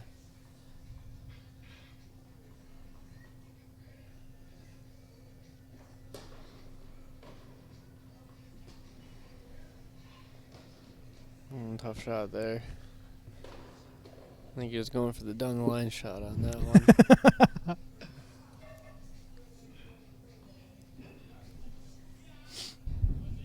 No score update on court 3 for Jeff Sophia right now. Still down 2-5 in that second set.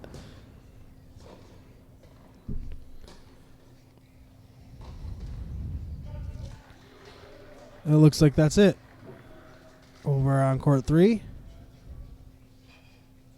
Looks like they're now Or into nah. into Or a nah. tie break. Wow. Potentially. I'm not sure yet. I think so, because coach is going over to talk to him.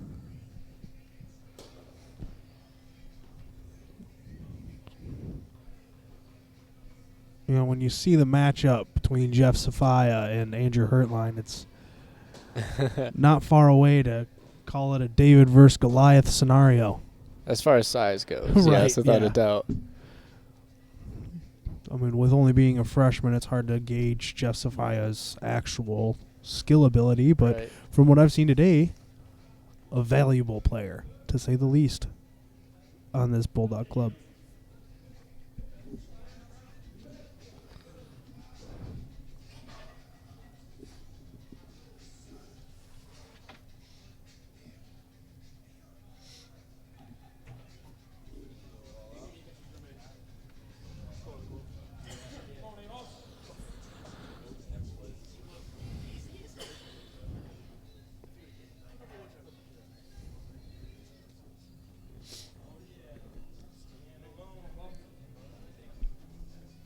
(2-2) or 3-1. We'll know. Could be 4-1. Looks like 3-2. 3-2.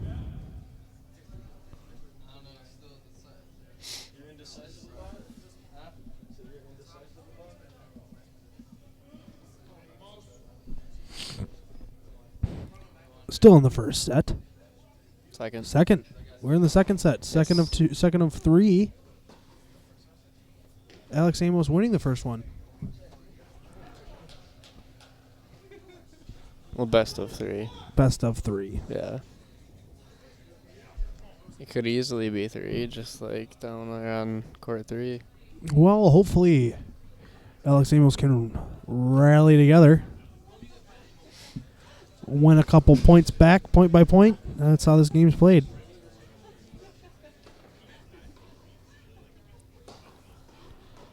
Nice deep serve. That looked a little out, but Spring Arbor gentleman says play it on. Oh, what a point. Oh, what a shot. Wow. Great point.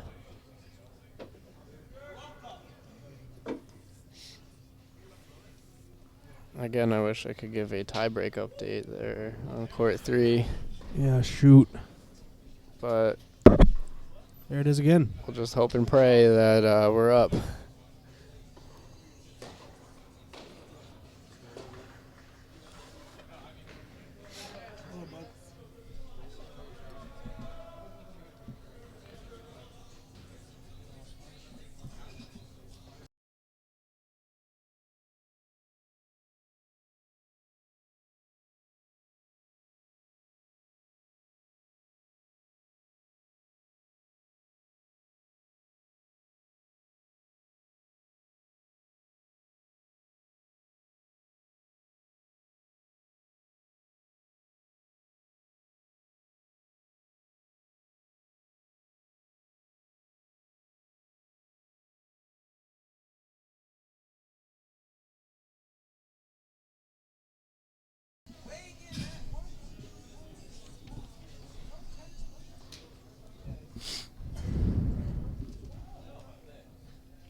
well, it's been an educational experience, to say the least.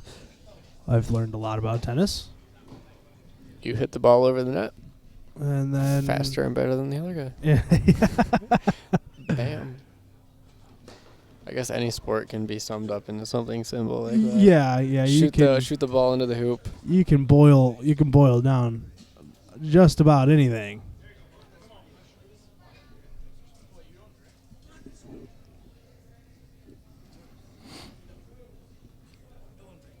Except for croquet. There is a complexity in croquet I will never understand.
Broadcast personality Frank Krupe came by, asked me who's officialing this match. He was flabbergasted. That's a hockey player for you. Could never understand. Told him, I mean, could you imagine if they did that in hockey? It wouldn't even make it past one season. Everyone would be dead. Yeah, really.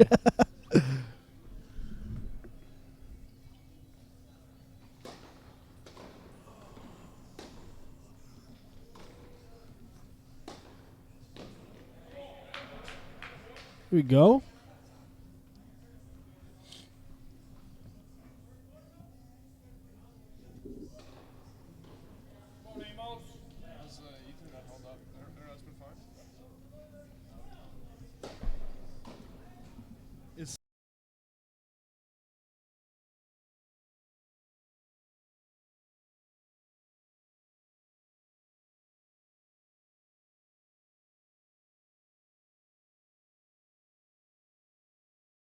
Alex Amos screaming out in frustration.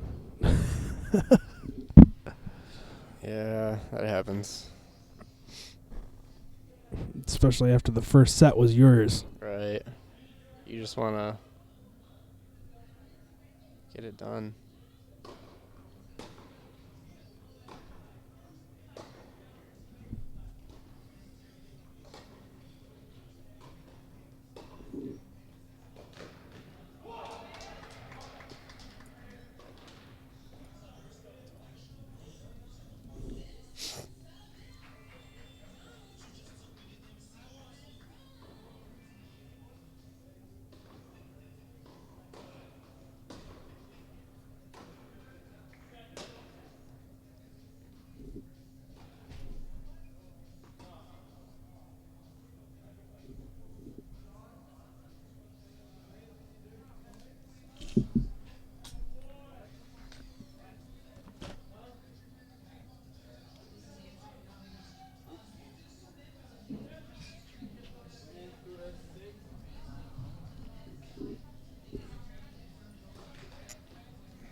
single point wire? Or knock it off. Knock it off. Come on.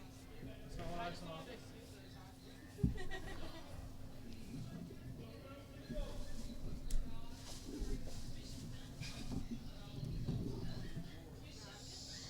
Astronomically large.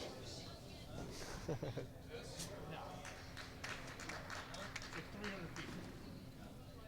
Because why not?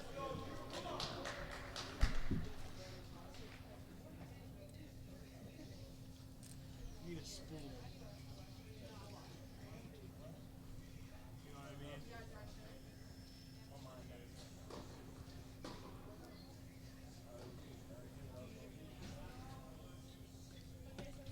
Score still says 3-2. I don't think it is still 3-2.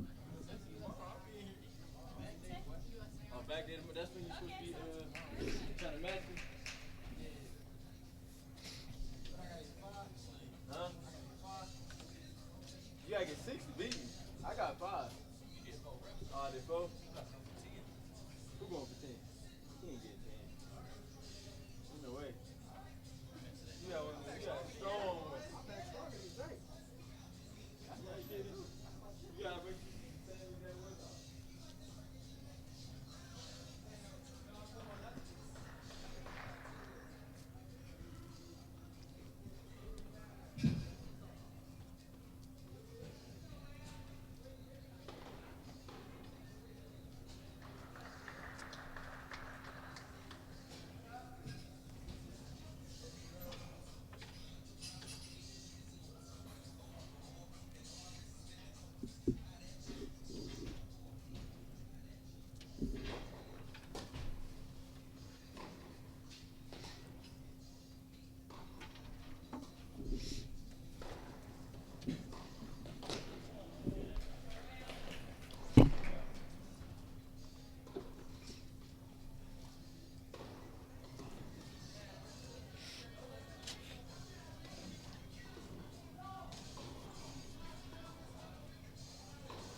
It's okay.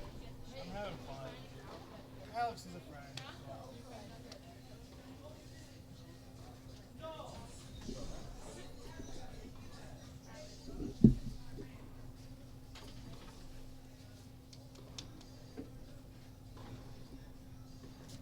It's better than how it was. Is it?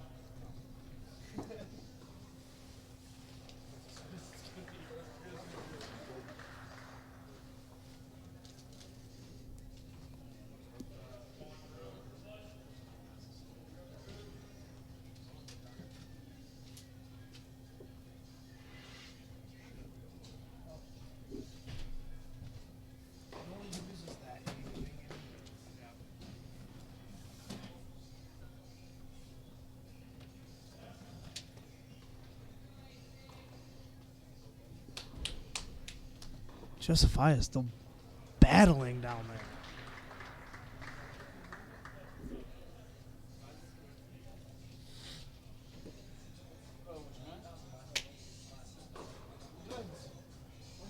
Hey, buddy. Yeah, what's up? I got a new phone 2 days ago. No, same number, but I had about 5 messages from you saying, "What's up? What are you saying tonight? What's up?" I got like 100 messages from people. Like I hadn't been getting texts. Oh, yeah. So if you've been messaging me the last few weeks, wondering why I didn't get back to you, then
Alex Amos looking to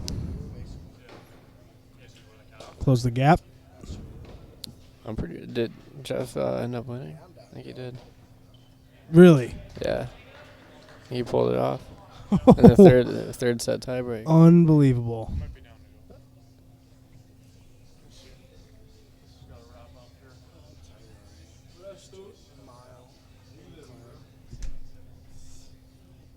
Gotta stay big somehow, right? We should get a clarification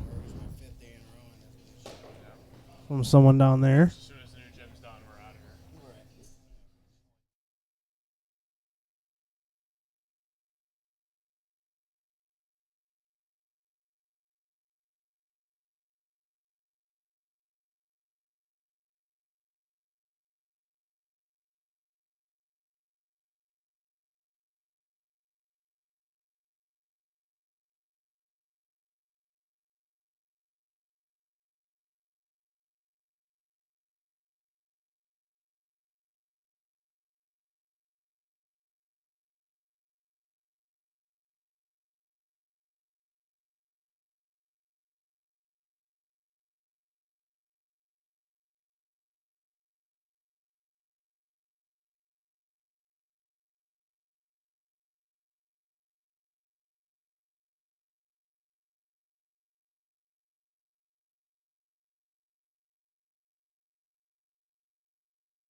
So how does that work? Can anybody go to that, or do you have to like can I sign up? Gets that overhead. About time. I think if it didn't have as much momentum as it did, it just would have sat back down the other side of the net. Yeah. I don't think he was ready for that to shoot at him either. But I mean, those shots happen a lot. There's an ongoing joke if you hit the net like that and it comes back that you meant to do that. It's all part of the strategy.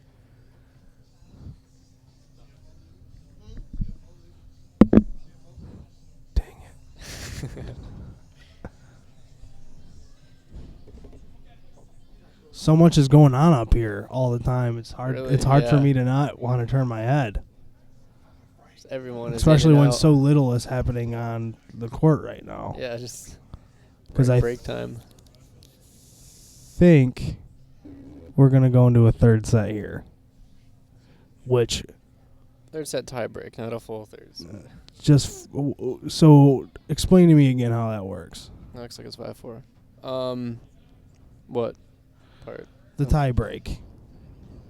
You play points. Oh or yeah, games? you play just straight 10, first to 10 points.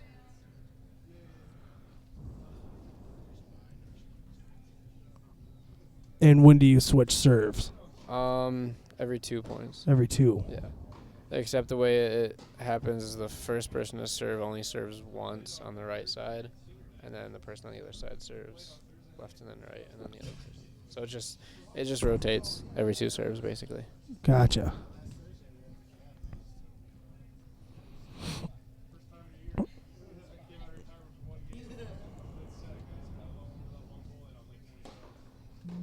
Mm. A little too much juice on that one. Slips out. That one's on the mark.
Alex Amos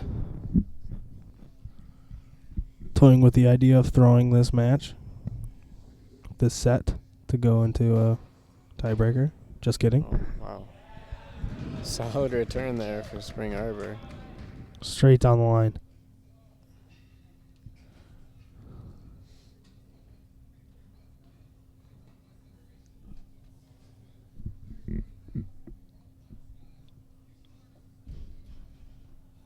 Not much you can do about that one. Except just get your head in the right spot and play the next point.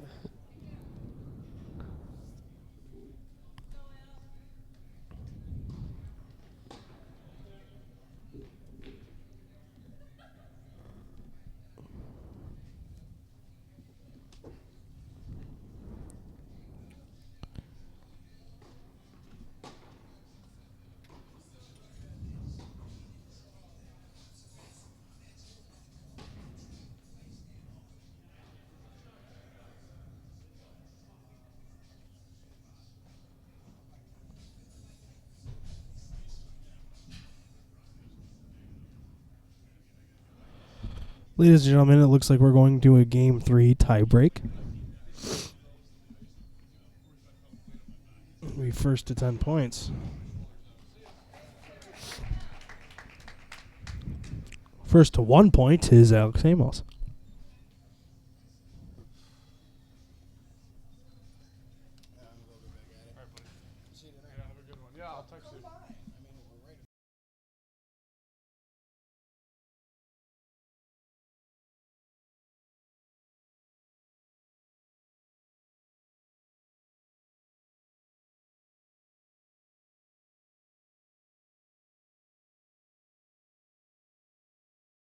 Amos puts a little too much juice on that shot.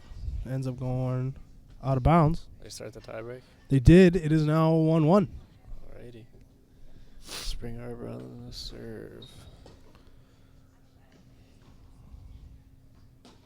A little bit of a miss hit there.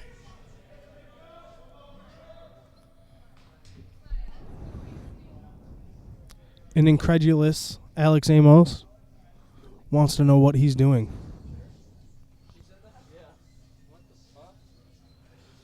Tiebreaker is 2-1 Spring Arbor.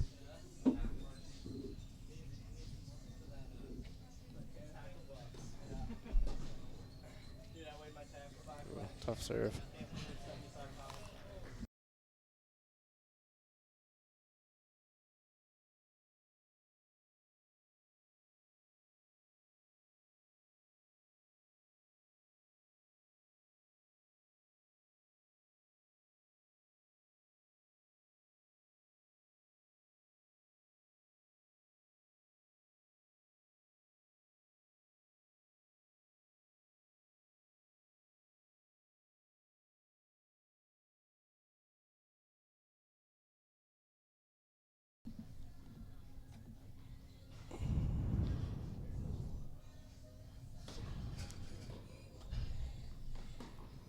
No, I think that's right.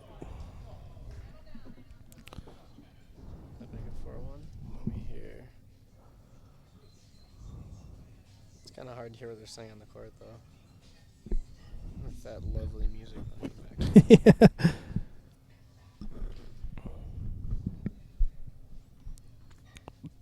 So they switch at 5? Yeah, 5 or 6. I can never remember. It changes every year. So whatever they feel like doing. Yeah, exactly. I want to say 6 points. Well, then it might be 5-1. I'm not sure. Oops.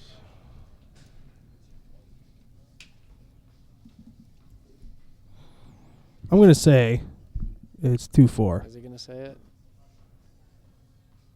5-2? 5-2 Spring Arbor. 5-2. Oh, that's a good serve. 6-2 now.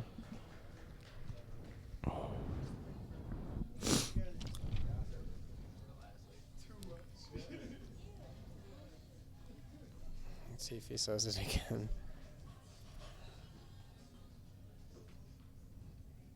Oh, no. just got a lot of spin on this.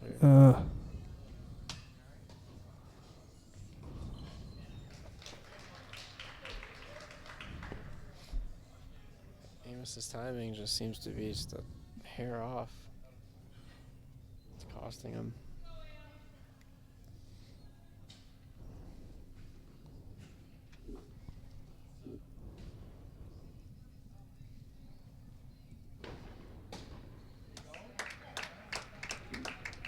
Solid serve to keep him up and keep him in the tiebreak. 7-3 in this first to 10 tiebreaker.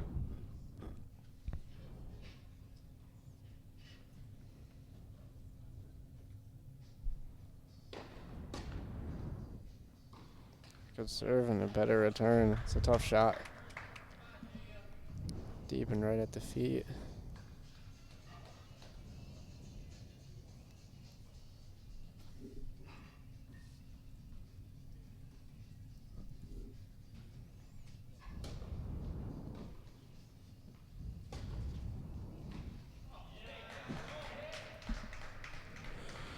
It's now.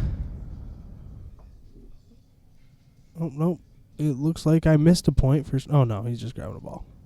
They're going to take a little drink and swap. Here comes match point for Spring Arbor.